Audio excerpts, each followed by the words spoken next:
1707 में औरंगजेब की मृत्यु होती है औरंगजेब की नीतियों की वजह से। ठीक है, बहुत सारे राज्य जो होते हैं मुगल राज्य के विद्रोही हो जाते हैं। ठीक है, और तो विद्रोही अगर राज्य हो भी गया तो मैटर नहीं करता, अगर शासक अगर सशक्त होता तो सभी राज्यों को देख लेता। लेकिन दिक्कत क्या था यहाँ पे, जो मुगल शासक जो थे औरंगजेब के बाद होते हैं वो मतलब उतने सशक्त नहीं होते। उसके बाद हमारे देश में एक नई प्रकार की मतलब एक शासना व्यवस्था आपको देखने को मिलेगी, उसी के संदर्भ में हम लोग जानेंगे। औरंगजेब के बाद जो भी मुगल शासक होते सबको उत्तरवर्ती मुगल शासक कहेंगे। क्या कहेंगे, क्या बोलेंगे, बोलिए। उत्तरवर्ती। शासक। उत्तरवर्ती हाँ, मुगल शासक। उत्तरवर्ती मुगल शासक के नाम से हम लोग उसको जानेंगे। ठीक है, तो चलिए उत्तरवर्ती मुगल शासक कौन कौन है उनके बारे में हम लोग चलेंगे। और काफी महत्वपूर्ण क्लास रहने वाली है, मैं कोशिश करूंगा एक क्लास में इसको समाप्त करूं, इंड करूं मॉडर्न हिस्ट्री को। बहुत ज्यादा कठिन है, बस आप लोग सुनिएगा और एक बार आप लोग पूरा क्लास को कर लीजिए, भविष्य में कभी दिक्कत नहीं होगा। ठीक है, देखेंगे उत्तरवर्ती मुगल शासक का शासन कम से कम, ठीक है, लगभग 100 वर्षों के 200 वर्षों के पश्चात 18वीं शताब्दी के पूर्वार्ध में, ठीक है, मुगल शासन का विघटन शुरू हो गया। मतलब 18वीं शताब्दी की शुरुआत ही होती है ना, तो मुगल मुगल देखेंगे तो मुगल शासन का विघटन आपको शुरू हो जाता है। ठीक है, 200 वर्षों तक मुगल शासन चला होगा अप्रोक्स में। 1526 से लेकर 1707 तक तो औरंगजेब ही था, अप्रोक्स 200 वर्ष मान के चलते हैं। उसके बाद इनका पतन मतलब शुरू होता है। ठीक है, औरंगजेब की मृत्यु के बाद उसके तीन पुत्र का नाम क्या था, मुअज्जम थे, मोहम्मद आजम थे, काम बख्श। औरंगजेब के तीन पुत्र का नाम क्या, मुअज्जम, ठीक है, मोहम्मद आजम और काम बख्श में उत्तराधिकार के लिए युद्ध शुरू हुआ, जिसमें से 65 वर्षीय बहादुर शाह, जिसको मुअज्जम जो था उसको विजयी कहते हैं। अब देखिए जिस समय ये शासक बन रहा है उस समय इसकी मरने की उम्र हो चुकी है, मतलब 65 वर्ष की आयु में ये शासक बन रहा है। ठीक है, मतलब जिस समय ये शासक बन रहा है उस समय इसके बेटा की उम्र भी 40 साल 45 वर्ष के थे, इसके बेटे भी थे, वो शासक बनने के लायक हो चुके थे, तब जाके ये मुअज्जम जो था शासक बना। ठीक है, मुअज्जम जो था इसका सबसे बड़ा बेटा था, 65 वर्ष की आयु में शासक बनता है, यही आगे चल के बहादुर शाह के नाम से पॉपुलर हुआ। बहादुर शाह प्रथम के नाम से किसे जानते हैं, ये भी एग्जाम में प्रश्न पूछा जाता है, किसे जानते हैं बहादुर शाह प्रथम के नाम से, मुअज्जम को जानते हैं। ठीक है, आप बस बोलते रहिए। ठीक है, बहादुर शाह प्रथम के नाम से किसे जानते हैं, मुअज्जम को जानते हैं। ठीक है, किसे, मुअज्जम को। ठीक है, कहा जाता है इसे आखिरी मुगल शासक था जिसके बारे में कुछ अच्छे शब्द कहे जा सकते हैं। मतलब बहादुर शाह प्रथम की बात करूं या फिर मुअज्जम की बात करूं तो आखिरी मुगल शासक थे जिनके बारे में कुछ अच्छे शब्द कहे जा सकते हैं। ठीक है, इसने मराठा तथा राजपूतों के प्रति मैत्रीपूर्ण नीति अपनाई, क्योंकि इसको लग गया था से पिताजी ने बहुत सारे मराठों और राजपूतों से बहुत सारा, ठीक है, अपना संबंध को खराब कर चुके हैं। ठीक है, लेकिन अगर भारत में मुझे, ठीक है, हिंदुस्तान में अगर मुझे मुगल सत्ता को बनाए रखना है तो हमें राजपूतों और मतलब मराठाओं के साथ मैत्रीपूर्ण संबंध स्थापित होना चाहिए। ठीक है, मुगल के कैद में, ठीक है, संभाजी रहते जो कि साहू के, संभाजी के पुत्र साहू, संभाजी के पुत्र जो थे साहू जो थे उसको मुगल कैद से मुक्त कर दिया जाता है और कोशिश किया जाता है मराठों के साथ मतलब अच्छे संबंध स्थापित करे। तो इसने मतलब मराठों के साथ इसके पिताजी ने संबंध स्थापित खराब किए थे। उसके बाद बात करेंगे तो राजपूतों के साथ भी संबंध खराब स्थापित किए थे।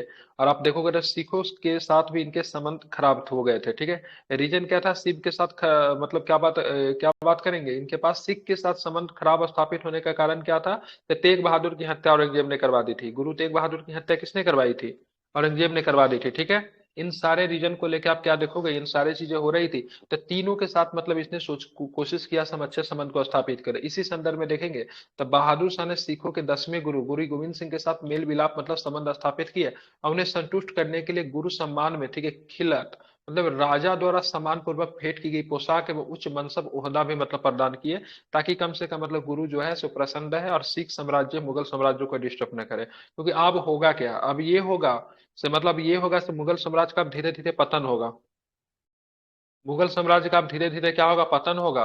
और उसकी वजह से आप देखोगे तो सिख साम्राज्य, ठीक है, या फिर बात करेंगे अदर साम्राज्य जो होगा सो ऊपर जाएगा। ठीक है, तो सभी के सभी जो भी थे सब इनसे बदला लेने की कोशिश करेंगे। ठीक है, और इनको ध्यान में रखेंगे बहादुर शाह प्रथम को साहेब ए खबर के नाम से जाना जाता है। किसे कहते हैं, बहादुर शाह जफर को किस नाम से जानते हैं, शाह ए बेखबर। ठीक है, क्योंकि इनको राज्य काज में इतना ज्यादा खोए हुए रहते थे तो इसलिए इनको खाने पीने की भी शुद्ध नहीं रहती थी, इसलिए शाह बेखबर के नाम से जानते हैं। ठीक है, एक अच्छे शासक थे, ध्यान में रखिएगा, इसीलिए इनके बारे में कहा जाता है कि आखिरी अच्छा मुगल शासक था जिनके बारे में कुछ अच्छा शब्द कहा जा सकता है, विद्वानों ने ऐसे शब्दों से इनको सम्मानित किया है। ठीक है, समझ रहे हैं।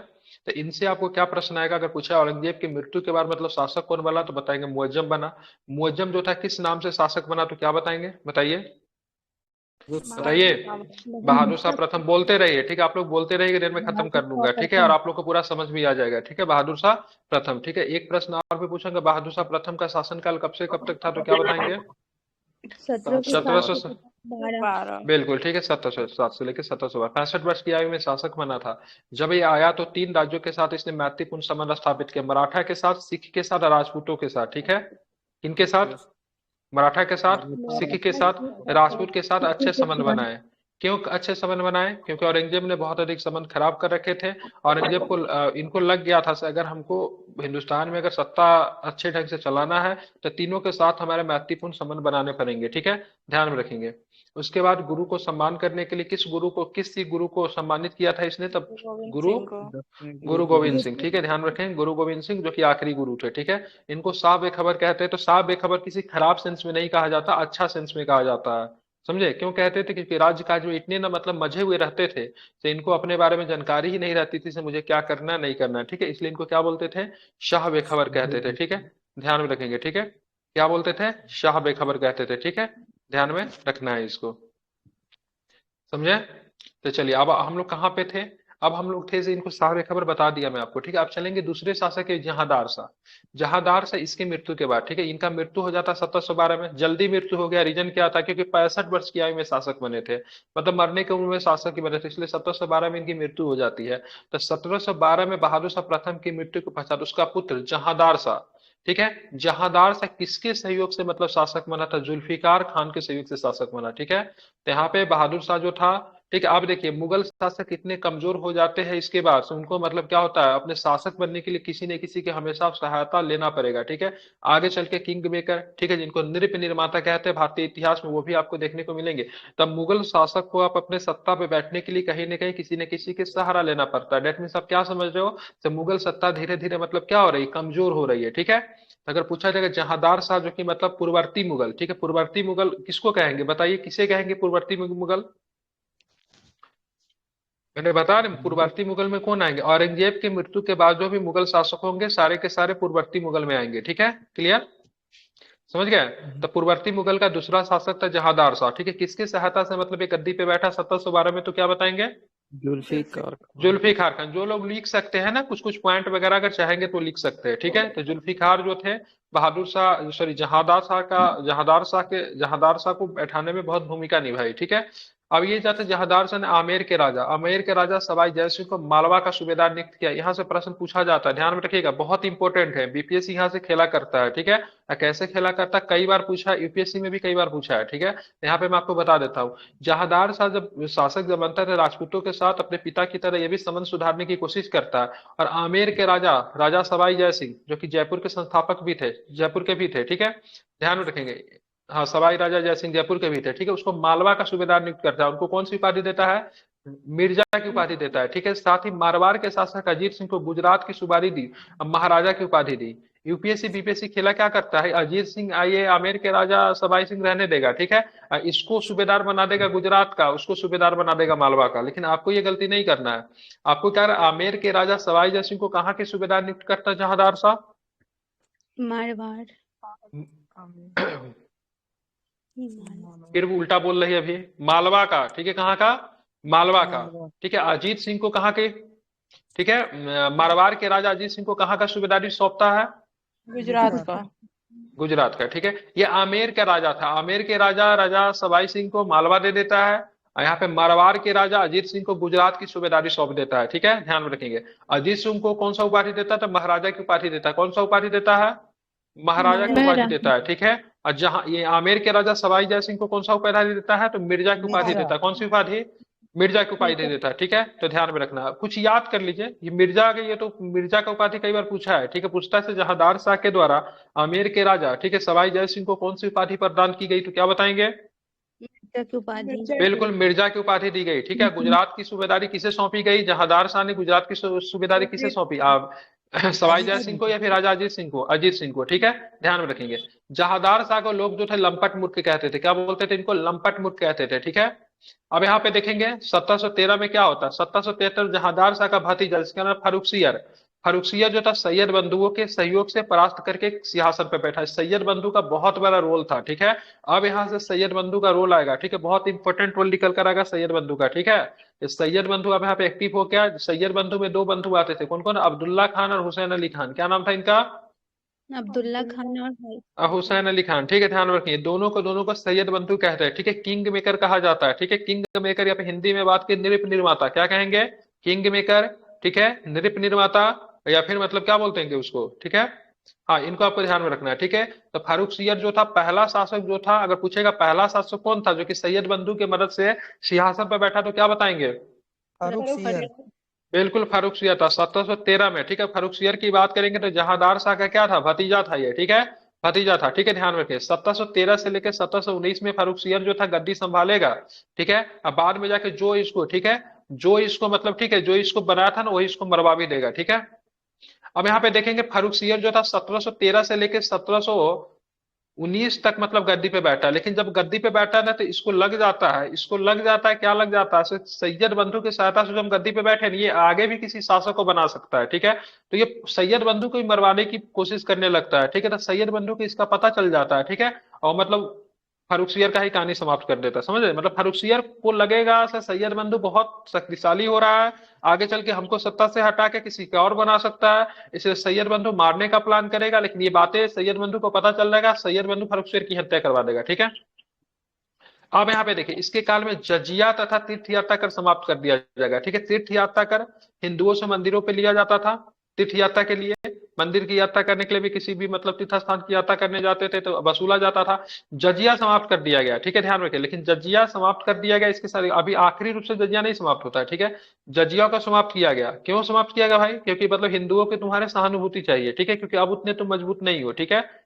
समझ रहे हैं ना? सैयद बंधु के प्रभाव से भयभीत होकर फारुखसियर इनके खिलाफ षड्यंत्र करने लगा, जिसका पता लग जाने के कारण सैयद बंधु ने फारुखसियर को उसके पद से हटाकर इसकी हत्या कर दी, ठीक है। ध्यान रखेंगे, तो सैयद बंधु ने फारुखसियर को बनाया था, लेकिन फारुखसियर सैयद बंधु के खिलाफ ही षड्यंत्र रचने लगा।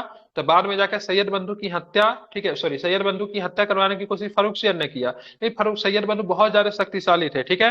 ध्यान, उसी ने मतलब क्या किया था? फारुखसियर की हत्या करवा दी, ठीक है। फारुखसियर की मृत्यु के पश्चात, ठीक है, रफी उद क्या नाम था? रफी उद दरजात और रफुदौला अत्यंत ही कम समय के लिए गद्दी पे बैठा, ठीक है। तो ये जो था रफी उद दरजात, ठीक है, इसको भी सैयद बंधु ने बनाया। रफी उद्दुल्ला, इसको भी सैयद बंधु ने बनाया। सब बहुत कम समय के लिए शासक बनता था। अगर पूछेगा ऐसा यहाँ पे फारुखसियर के बीच और मोहम्मद शाह के बीच में, मोहम्मद शाह बहुत ही लॉन्ग टर्म के लिए, लंबे समय के लिए बनेंगे, ठीक है। तो इनके बीच में दो और भी शासक होते हैं, तो कौन है? रफी उद दरजात होता है, रफी उदौला होता है। याद रहेगा कि भूल जाएंगे? दोनों का नाम रफी सी है, ठीक है। समझ रहे हैं ना? मतलब फारुखसियर और मोहम्मद शाह के बीच में, ठीक है, दो शासक हो गए, रफी उद दरजात और रफी उदौला, जो कि किसके सहयोग से बनेंगे? तो ये सारे के सारे सैयद बंधु की सहायता से ही बनेंगे, ठीक है। अब आते हैं मोहम्मद शाह। मोहम्मद शाह जो 1719 में बनेगा, ठीक है। मतलब देख रहे हैं 1719 में इनका शासन खरा समाप्त हो रहा है और 1719 में ही ये बन जा रहे हैं, लेकिन बीच में फिर भी दो शासक बन रहे हैं, रफी उद दरजात और रफी दौला, ठीक है। तो यहाँ पे जो 1719 से लेकर 1748 तक जब ये शासक बनेंगे, तो ये मतलब बहुत चालाक शासक होगा, ठीक है। मोहम्मद शाह बहुत चालाक शासक होगा, लेकिन इसके समय मुगलों का मतलब पूरी तरीके से ठीक है, विघटन मतलब क्या हो जाता है? प्रारंभ हो जाता है, क्योंकि धीरे धीरे देखेंगे इस समय बंगाल, अवध आदि राज्यों का मतलब उदय हो गया, जो कि कभी मुगलों साम्राज्य के बहुत ही मतलब प्रभुत्व क्षेत्र थे, लेकिन धीरे धीरे इनका क्या होगा? उदय होने लगेगा। मोहम्मद शाह के शासनकाल में अनेक स्वतंत्र राज्यों का उदय। बंगाल में कौन करेगा? स्पेक्ट्रम में ऑलरेडी पढ़ा चुका हूँ। किसके किसके मतलब बंगाल में किसके मतलब द्वारा होगा, मतलब होगा इसके समय में शासन का नेतृत्व कौन करेगा? Free state Mirza. हो जाता है बंगाल, मीर जाफर होगा। मुर्शिद कुली खान कौन होगा? मुर्शिद कुली खान, ठीक है। अवध में कौन होगा? अवध में सआदत खान, ठीक है। और हैदराबाद में कौन होगा? किनकुलिज खान। किनकिलिज खान, ठीक है। माइक बंद कर लीजिए। समझ गए? तो किनकिलिज खान, ठीक है। अब इन सारे ये सारे शासक तो बने बंगाल में, अवध में, हैदराबाद में, लेकिन ये सारे के सारे शासक जो क्या बनते हैं, ये इनको सूबेदार बना के इन राज्यों को भेजा जाता है। कोई सूबेदार होता है, कोई सैनिक का चीफ होता है, कुछ कुछ होता है। लेकिन आगे चल के जब देखते हैं ना, मुगल शासक बहुत अधिक कमजोर हो गए, तो ये खुद को स्वतंत्र घोषित कर देते हैं। लेकिन इनमें सबसे इंपॉर्टेंट बात क्या थी? कभी भी विद्रोह नहीं करते, ठीक है। समझ रहे हैं ना। ये बंगाल, अवध और हैदराबाद कभी भी विद्रोह नहीं करेगा, ठीक है। जब भी मुगल शासक को सशक्ता होगा, पैसे नजराना कहते थे भेंट करना, क्या कहते थे, नजराना। नजराना क्या होता था, तो नजराना में बहुत अधिक सोना चांदी पैसा, मतलब क्या होता था, मुगल शासक को जो कि दिल्ली में बैठा था उसको भेंट किया जाता था, सम्मान में दिया जाता था, ठीक है। तो बंगाल के शासक, अवध के शासक, हैदराबाद के शासक हमेशा इनको नजराना भेंट किया करते थे, लेकिन इन्होंने कभी विद्रोह नहीं किया, इसलिए इनको मतलब उत्तराधिकारी राज्य के संदर्भ में रखेंगे, ठीक है। क्या बोलेंगे, बंगाल के शासक, अवध के शासक, हैदराबाद के शासक कैसे शासक थे, उत्तराधिकारी शासक थे, मतलब मुगलों के द्वारा फ्री स्टेट तो बना लिया, लेकिन मुगलों के खिलाफ कभी इन्होंने विद्रोह नहीं किया, ठीक है। लेकिन ये मुगलों के अधीन भी नहीं थे, ये भी कहना उचित होगा।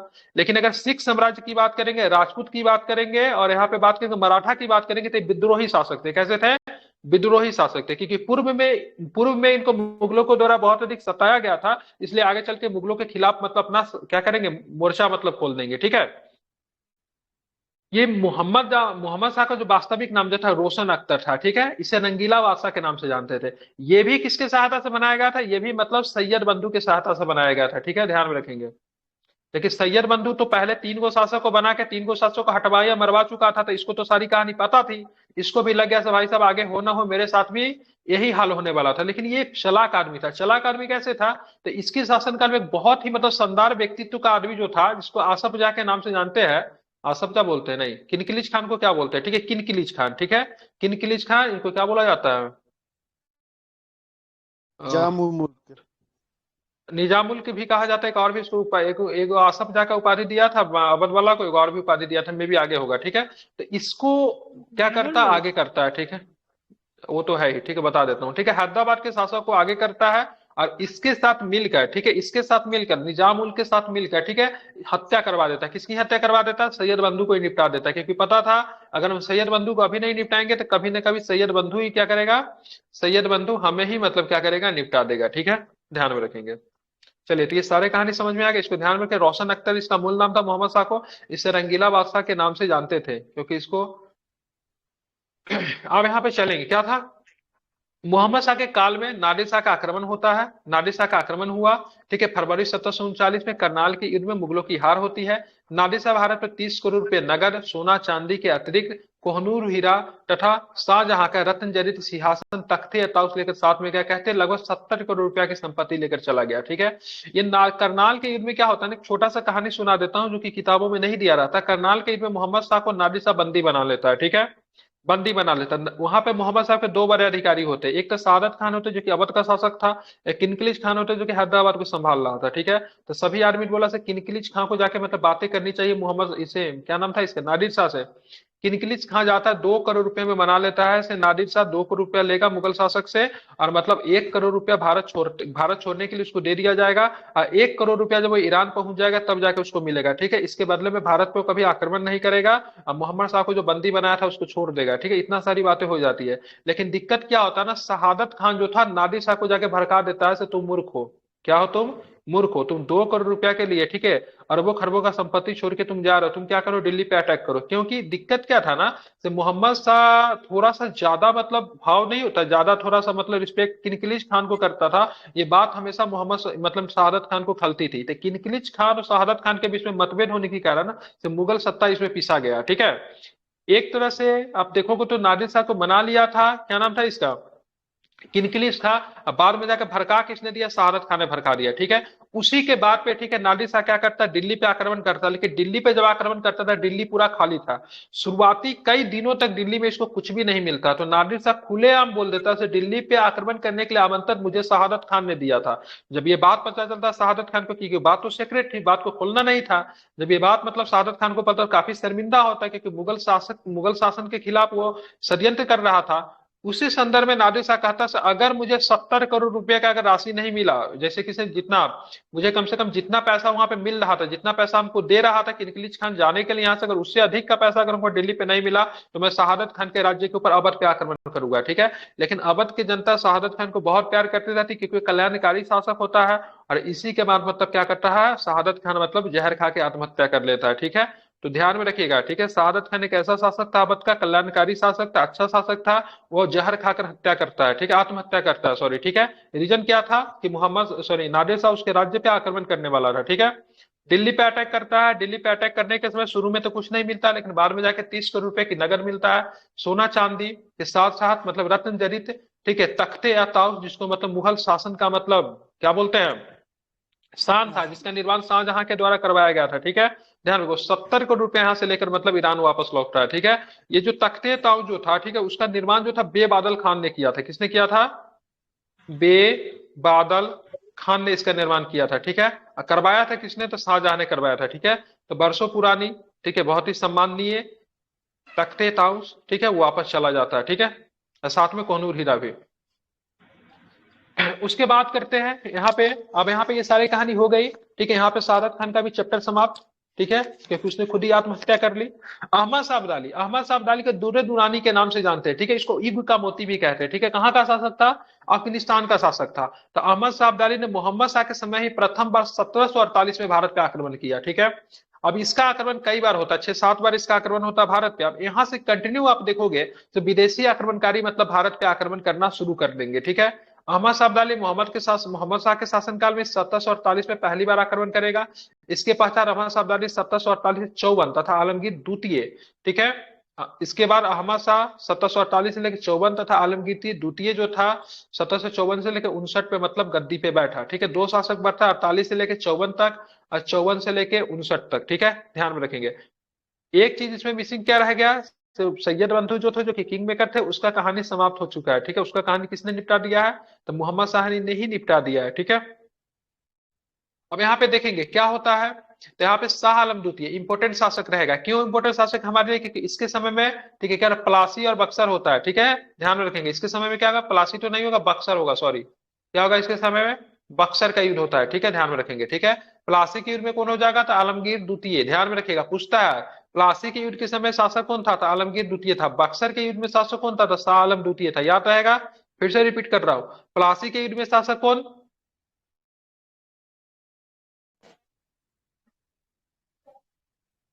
इतनी शांति क्यों? जो पूछा गया सो आलमगीर बताइए। द्वितीय सर।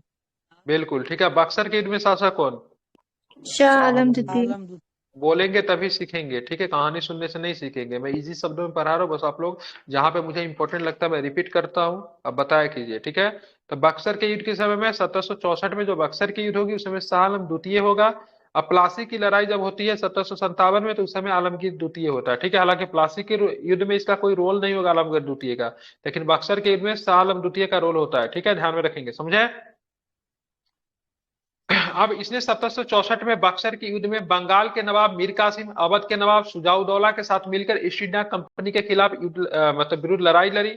बक्सर के युद्ध में कंपनी से पराजित होने के पश्चात हुई इलाहाबाद की संधि प्रावधानों के अनुरूप इसे कई वर्षों तक इलाहाबाद में अंग्रेजों का पेंशन योग्यता बनना रहा, ठीक है। फिर भी जाके, ठीक है, फिर आप देखोगे, ठीक है, 1772 में मराठों के सहयोग से इसे दिल्ली के सिंहासन की प्राप्ति हुई, ठीक है। और इसी के शासनकाल में 1803 में अंग्रेजों ने दिल्ली पे अधिकार कर लिया था। इंपोर्टेंट प्रश्न क्या बनता है?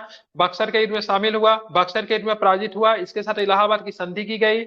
इलाहाबाद की संधि करने के बाद इसको बोला गया भाई साहब 26 लाख रुपया तुम ईयरली ले लो, और तुम मतलब क्या रहोगे? ब्रिटिश का मतलब पेंशन बन के रहोगे, ठीक है। कई वर्षों तक 1764 से लेकर 1772 तक, ठीक है, ब्रिटिश का पेंशन बन के रखा। लेकिन 72 में मतलब मराठों के सहयोग से ये दिल्ली इसको फिर से प्राप्त हुई। कौन था उस मराठा अधिकारी का नाम क्या था? महादजी सिंधिया।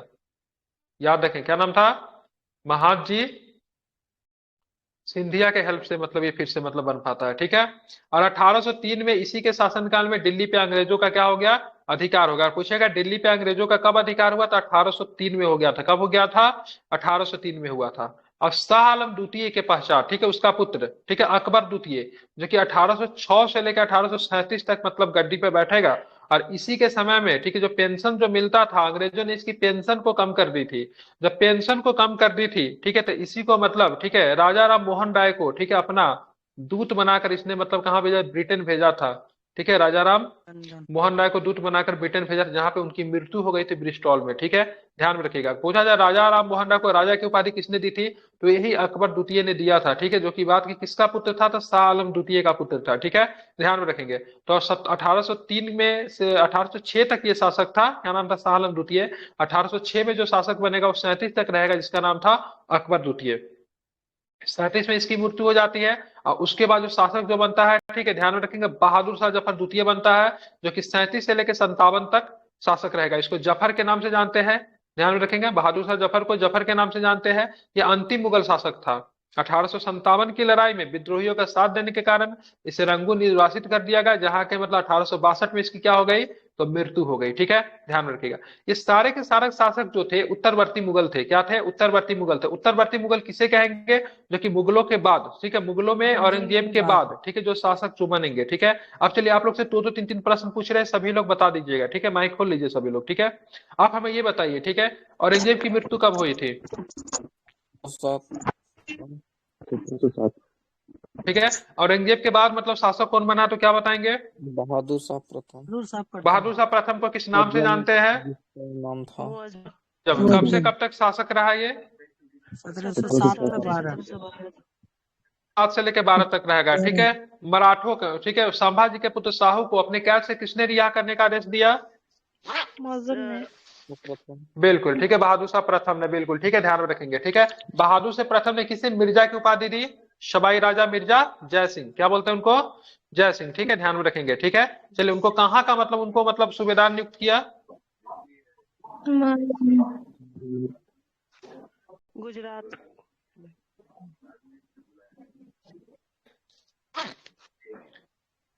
हाँ, मालवा गुजरात। ठीक है, ध्यान में रखेंगे। ठीक है, चलिए आगे बताएंगे। ठीक है, जहांदार शाह का शासनकाल कब से कब तक था।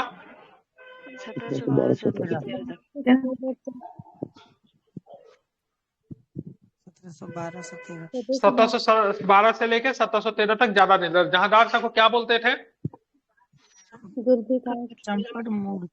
बोलते थे लंपट मूर्ख बोलते थे। ठीक है, ध्यान में रखेंगे। ठीक है, उसके बाद करेंगे ये 1713 में जब इसका शासन समाप्त हुआ, दो और भी शासक थोड़ा थोड़ा समय के लिए बनते हैं। क्या नाम था उनका, करके। इसके बाद फर्रुखसियर बनेगा। फर्रुखसियर के बाद मतलब दो थोड़ा थोड़ा समय के लिए बनता है, रफी उदरजात और रफी उदौला। ठीक है, चलिए आप हमें ये बताइए। ठीक है, सैयद बंधु के सहयोग से पहला शासक कौन बना, फर्रुखसियर। फर्रुखसियर कौन बना, फर्रुखसियर बना। ठीक है, ध्यान में रखेंगे, क्या वो कौन बना, फर्रुखसियर बना। ठीक है, ध्यान में रखेंगे। और जजिया और तिथिया तकर को किसने समाप्त कर दिया, ठीक है, ध्यान में रखें, फर्रुखसियर ने। ठीक है, रंगीला बादशाह के नाम से किसे जानते थे, मोहम्मद शाह। मूल नाम किसका था, मोहम्मद शाह का ही रोशन अख्तर जो था मूल नाम था। ठीक है, ध्यान में आपको रखना है। पहले नादिर शाह का आक्रमण कब हुआ भारत पे, 1748 में।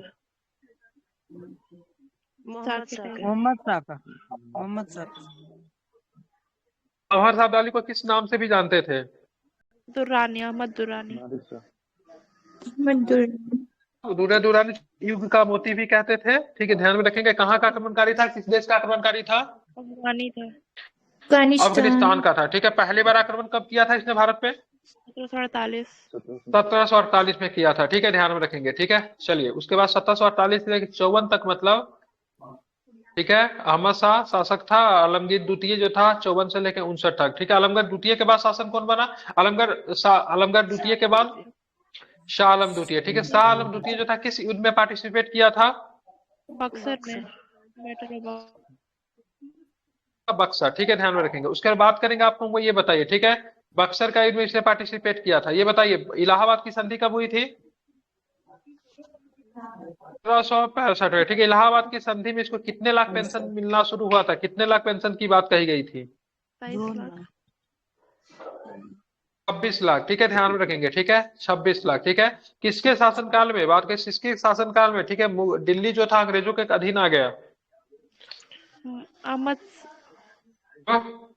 शाह आलम द्वितीय कब हो गया, शाह आलम द्वितीय 1803 में। ठीक है, बहादुर शाह द्वितीय शासनकाल कब तक रहेगा, बहादुर शाह द्वितीय का 1837 जाना जाता, किस नाम से जाना जाता था, बहादुर शाह जफर के नाम से।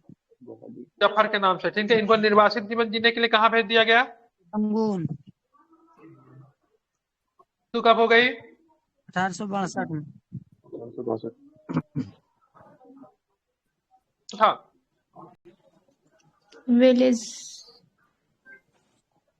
मुल्क जिनको हम लोग किनकिलिच खान के नाम से जानते हैं, कब था, 1724 में। ठीक है, बेलेजली की सहायक संधि को मानने वाला पहला राज्य। ठीक है, अगर पूछेगा बेलेजली की सहायक संधि को मानने वाला पहला राज्य कौन था, तो हैदराबाद राज्य था। ठीक है, कर्नाटक का संस्थापक कौन था, शाहदतुल्लाह खान। ध्यान में रखेंगे, ठीक है। इसका नाम क्या था, तो इसका ध्यान में रखेगा। इनका कर्नाटक की राजधानी कहाँ थी, अरकाट थी, ठीक है।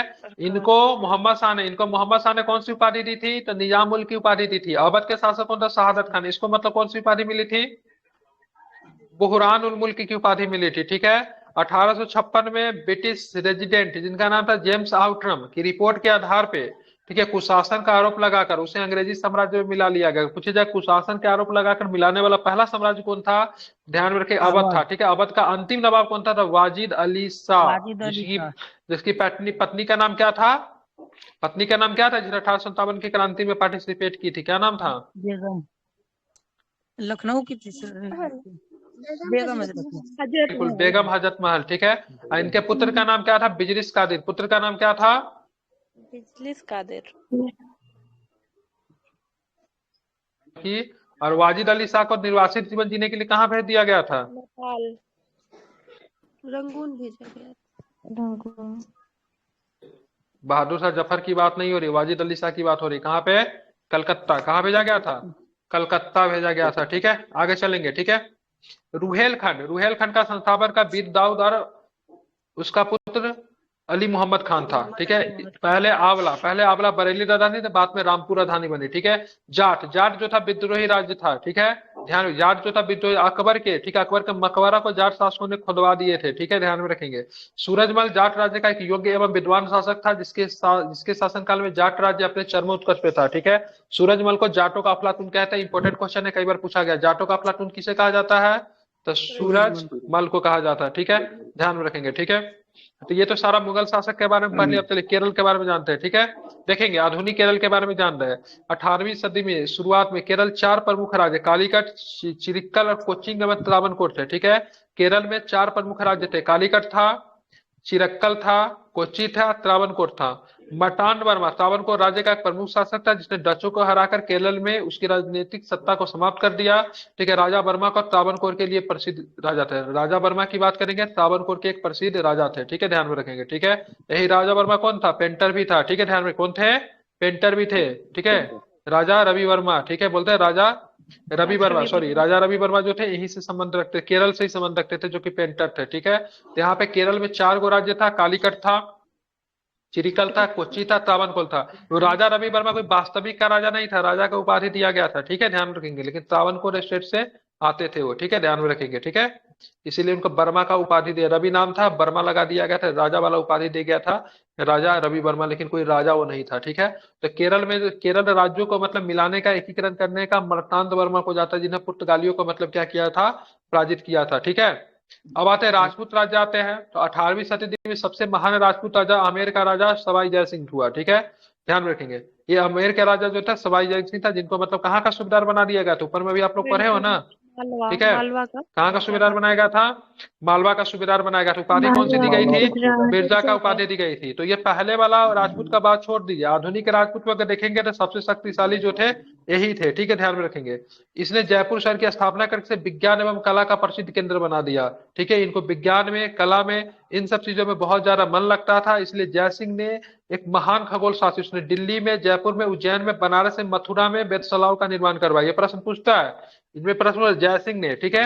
राजा जय सिंह ने कहाँ पे खगोल शास्त्री का निर्माण नहीं करवाया, तो दिल्ली है, जयपुर है, उज्जैन है, बनारस है, मथुरा है, ठीक है। इन सभी जगहों पे मतलब क्या किया था इन्होंने, मतलब क्या किया था इन्होंने, बिल्कुल करवाया था, ठीक है। इन्होंने मतलब क्या किया था, करवाया था, ठीक है, ध्यान में रखेंगे, ठीक है। तो इन सारे ऑप्शन को देख लेंगे आप, जहां पे नहीं होगा उसको टिक कर देंगे। फिर रिपीट कर रहा हूँ, कहाँ कहाँ पे करवाया था जय सिंह ने, दिल्ली में, जयपुर में, ठीक है, उज्जैन में, बनारस में, मथुरा में। कहीं का देखे आप लोग इसको, कहीं पे गए इनका देखने, नहीं देखे हैं, हाँ देखिएगा, बहुत बढ़िया है, ठीक है। वहां पे देखिए सूर्य को किस तरीके से मतलब इंडिकेट करके, मतलब टाइमिंग वगैरह कैसे, घड़ी वगैरह से बना उना बहुत कुछ है, बहुत बढ़िया दिखाता है, ठीक है। तो मौका मिले तो जाइएगा इसको देखने, ठीक है। जय सिंह ने जीज मोहम्मद शाही नाम से, हाँ देखे हुएगा, ठीक है। जय सिंह ने जीज मोहम्मद शाही नाम से सारणियों का एक सेट तैयार करवाया, जिससे खगोल शास्त्री संबंध में पर्यवेक्षण में मदद मिलती है। बहुत इंपॉर्टेंट क्वेश्चन है, जय सिंह ने खगोल शास्त्र संबंधी पर्यवेक्षण में मदद के लिए क्या चीज तैयार कर, जीज मोहम्मद शाही, क्या बोलते हैं, जीज मोहम्मद शाही। मोहम्मद शाही कहने का मतलब क्या है? क्योंकि मोहम्मद शाह ने मतलब इनको क्या बहुत जगह का मालवा का सूबेदार नियुक्त किया था, मुगल में बहुत अधिक सम्मान पद इनको दिया था, इसलिए मोहम्मद शाह के नाम से ही करवाया था। क्या नाम था? जीज मोहम्मद शाही। ठीक है, ध्यान में रखेंगे। जयपुर में हवा महल, बहुत सारे बिल्डिंग वगैरह जो अभी मोन्यूमेंट्स जो देखते हैं, सबका निर्माण इन्होंने ही करवाया था। ठीक है, हवा महल आप लोग देखे हुए काफी इंपोर्टेंट मोन्यूमेंट्स है। ठीक है, चलिए ये ध्यान में रहेगा। राजपूता, आधुनिक राजपूता के निर्माता की बात करेंगे, कौन थे? तो सवाई राजा जय सिंह। ठीक है, ध्यान में रखेंगे। जयपुर शहर की स्थापना की और इसे मतलब विज्ञान के कला के लिए प्रसिद्ध केंद्र बना दिया। ठीक है, आप चलते बंगाल चलेंगे। ठीक है, देखेंगे बंगाल के शासक का नाम ध्यान में रखो। बंगाल का अंतिम शासक अगर पूछेगा तो मीर जाफर। कौन हो जाएगा स्वतंत्र बंगाल का अंतिम शासक? मीर जाफर। ध्यान में रखेगा। पहला शासक कौन होगा? कौन होगा? मुर्शिद कुली खान। मुर्शिद कुली खान के बाद सुजाउद्दीन। सुजाउद्दीन के बाद कौन बनेगा? सरफराज खान। सरफराज खान 1740 में एक लड़ाई लड़ेगा। ठीक है, कौन सी लड़ाई लड़ेगा 1740 में? सरफराज खान अलवर्दी खान के साथ, जिसमें पराजित हो जाता है सरफराज खान। गिरिया का युद्ध। कौन सा होगा? गिरिया का युद्ध। 1740 में कौन सी युद्ध होती है? गिरिया का युद्ध। इंपॉर्टेंट है, याद रखिए। 1740 में गिरिया का युद्ध होगी और गिरिया के युद्ध में अलवर्दी खान जीत जाएंगे, सरफराज खान मारे जाते गिरिया के युद्ध में। ठीक है, और अलवर्दी खान ने यूरोपीय की तुलना किससे की थी? चींटी से या फिर मधुमक्खी से? किससे तुलना की थी? बिल्कुल मधुमक्खी से की थी। ठीक है, अलवर्दी खान का कोई बेटा नहीं था, इसलिए उसकी बेटी थी, तो उसका नाती शासक बनता। नाम क्या था नाती का? सिराजुद्दौला। क्या नाम था? सिराजुद्दौला। ठीक है, सिराजुद्दौला का मंत्री सेनापति का नाम क्या था जो कि विश्वासघाती निकल जाता है? क्या नाम था उसका? मीर जाफर। ठीक है, मीर कासिम। मीर जाफर का दामाद का नाम क्या था? मीर जाफर का दामाद का नाम क्या था? मीर कासिम। ठीक है, जो कि मुगलों का हाथ का पपेट बनने से इनकार कर देता, अपना राजधानी को बिहार में परिवर्तन कर देता। कहां पे कर देता बिहार में परिवर्तन? मुंगेर में कर देता है। ठीक है, बिल्कुल नहीं, मुंगेर में करता है इसने। मुंगेर में जाके क्या होती है? इनकी मतभेद हो जाती है किसके साथ? किनके साथ? ब्रिटिश के साथ मतभेद हो जाती है। तो मीर कासिम के बाद फिर से मतलब शासक किसे बना दिया जाएगा?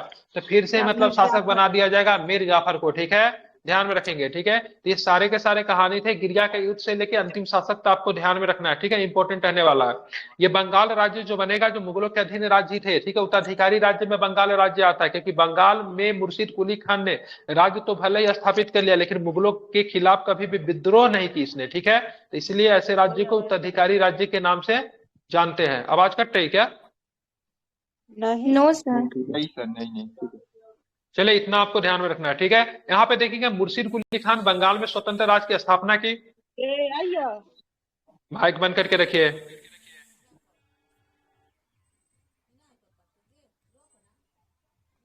ठीक है, तो इसने बात करेंगे।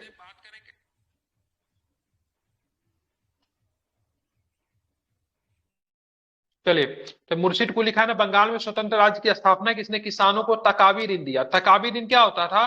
तो एक विशेष प्रकार का ऋण होता था। ठीक है, जिसमें मतलब खेती के कृषि करने से पहले ही आपको क्या होता था, तो आपको पैसे मतलब उपलब्ध करवा दिए जाते, ताकि आप क्या करो, बीज खरीद सको, मवेशी खरीद सको, आदि खरीदने हेतु दिया गया ऋण होता था। ठीक है, और बाद में जाके मतलब जब आप खेती जब होती थी, आपके पास अनाज जब आता था, उसको बेच कर ऋण को मतलब चुका देते थे। मतलब पहले एक तरह से प्री रोल मतलब जो दिया जाता है उसको तकावी ऋण कहते थे। ठीक है, इसी तरह का व्यवस्था मेडिवल इंडिया में जाएंगे तो एमबीटी ने मोहम्मद बिन तुगलक ने भी शुरू किया था। ठीक है, अगर पूछेगा बंगाल में, ठीक है, तकावी ऋण देना मतलब किसने प्रारंभ किया? तो मुर्शिद कुली खान हो जाएगा। ठीक है, अब बंगाल में इजादारी प्रथा, ठीक है, इजादारी प्रथा को किसने बढ़ावा दिया? तो मुर्शिद कुली खान ने ही बढ़ावा दिया। इजादारी किस तरह की प्रथा थी? तो एक प्रकार ठेकेदारी की प्रथा थी। ठीक है, तो इस सारे फैक्ट को आपको ध्यान रखना है। तकावी ऋण, इजादारी प्रथा किससे संबंधित है? मुर्शिद कुली खान से संबंधित है। ठीक है, ध्यान रखेंगे, समझ गए ना? चलिए, अब मुर्शिद कुली खान के बारे में बात करें।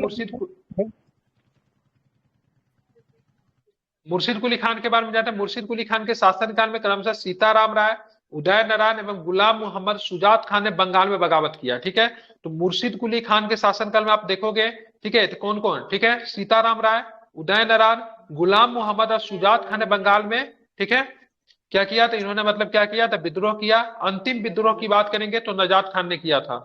किसने किया था अंतिम विद्रोह? किसने किया था? नजात खान। इस सबका नाम याद रखिए। ठीक है, बीपीएससी ऐसे प्रश्न पूछते हैं, अगर पूछा जाएगा से किसने किसने विद्रोह किया, तो किस किसने विद्रोह किया? तो ध्यान में, गुलाम मोहम्मद ने, सीताराम राय ने, उदय नारायण ने, ठीक है, शुजात खान ने, इन सभी ने किया। ठीक है, अंतिम विद्रोह जो था नजात खान, 5 लोगों ने विद्रोह किया। देखिए, मुर्शिद कुली खान जो था एक सशक्त शासक था। ठीक है, ध्यान में रखेंगे। 1751 में अलवर्दी खान ने मराठों को ओडिशा प्रांत, बिहार एवं बंगाल का वार्षिक चौथ देने की बात स्वीकार कर ली। अलवर्दी खान ने यूरोपीय की तुलना मधुमक्खियों की उपमा देकर की थी। ठीक है, तो ये सारे फैक्ट आपको क्या रखना है, ध्यान में रखना है। ठीक है, फिर से बता दे रहा हूं, कुछ बातें ध्यान में रखिएगा। तकावी दिन की प्रारंभ, ठीक है, इजादेदारी प्रथा की प्रारंभ, ये सारे के सारे मुर्शिद कुली खान ने किए। मुर्शिद कुली खान के शासन में बंगाल में विद्रोह होते हैं। सीताराम राय, उदय नारायण, गुलाम मोहम्मद, सुजात खान ने विद्रोह किए थे। एक विद्रोह और भी होता है जो कि अंतिम विद्रोह था, जो कि किसने किया था, नजात खान ने किया था। ठीक है, ध्यान में रखेंगे। 1751 में अलवर्दी खान ने मराठों को उड़ीसा प्रति तथा बिहार की बंगाल का वार्षिक चौथ देने की बात। चौथ एक प्रकार का टैक्स होता था, ठीक है, जो कि मतलब जो टैक्स देते थे उनके राज्य पे मराठे आक्रमण नहीं करते थे, वही आपका क्या था, चौथ था। ठीक है, ध्यान में रखना है। यूरोपियों को मधुमक्खी की उपमा किसने दी थी, अलवर्दी खान ने दी थी। ठीक है, अब चलेंगे मैसूर राज। देखेंगे 18वीं शताब्दी में मैसूर में वायडेयार वंश का शासन था। ठीक है, ध्यान में रखेंगे। 18वीं सदी में मैसूर पे किसका शासन था, तो वायडेयार वंश का शासन था। इस वंश का अंतिम राजा कौन था, चिक्का कृष्णराज। इस वंश का अंतिम राजा कौन था, चिक्का कृष्णराज। चिक्का कृष्णराज के शासनकाल में नंदराज एवं देवराज नामक दो मंत्री का दबदबा था। ठीक है, मतलब चिक्का कृष्णराज जो था नाम मात्र के शासक था, वास्तविक शासक कौन था, तो नंदराज तथा देवराज नामक दो मंत्रियों के हाथों में राजा की वास्तविक शक्ति थी। ठीक है, इसी समय एक व्यक्ति का उदय होता है जिनका नाम था हैदर अली। ठीक है, क्या होता है, इस समय मैसूर पे मराठों तथा निजाम के आक्रमण का खतरा बना रहता था। इसी दौरान हैदर अली को अपना युद्ध कौशल प्रदर्शित करने का मौका मिला और शीघ्र ही वह मैसूर का शासक, मैसूर सेना में उच्च पद पर पहुंच गया। ठीक है, 1761 में मैसूर राज्य का वास्तविक शासक बना। ठीक है, तो 1761 में जहां पे वायडेयार वंश था वहां पे जाके हैदर अली ने, ठीक है, अपना एक शासन व्यवस्था स्थापित कर देता है, जिसको किस नाम से जानते हैं, 1761 में मैसूर राज। ठीक है, यहाँ पे आप देखोगे तो इसने मतलब कुछ चीजें की, जैसे 1755 में, ठीक है, डिंडीगुल में फौजदार के रूप में एक आधुनिक शस्त्रागार की स्थापना करते फ्रांसीसी विशेषज्ञों की मदद ली थी। ये प्रश्न पूछता है से मतलब बताना है, से मतलब क्या, ये हैदर अली ने कहाँ पे मतलब, ठीक है, कहाँ पे मतलब एक आधुनिक शस्त्रागार की स्थापना की थी, तो क्या बताएंगे, डिंडीगुल में की थी। कहाँ पे की थी, डिंडीगोल में की थी। ठीक है, और सहायता किससे लिया था, किससे सहायता लिया था, तो फ्रांसीसी विशेषज्ञ से मतलब क्या लिया था, इसने सहायता लिया था। ठीक है, इतना आपको ध्यान में रखना है। ठीक है, समझ गए। तो आधुनिक मैसूर राज का संस्थापक कौन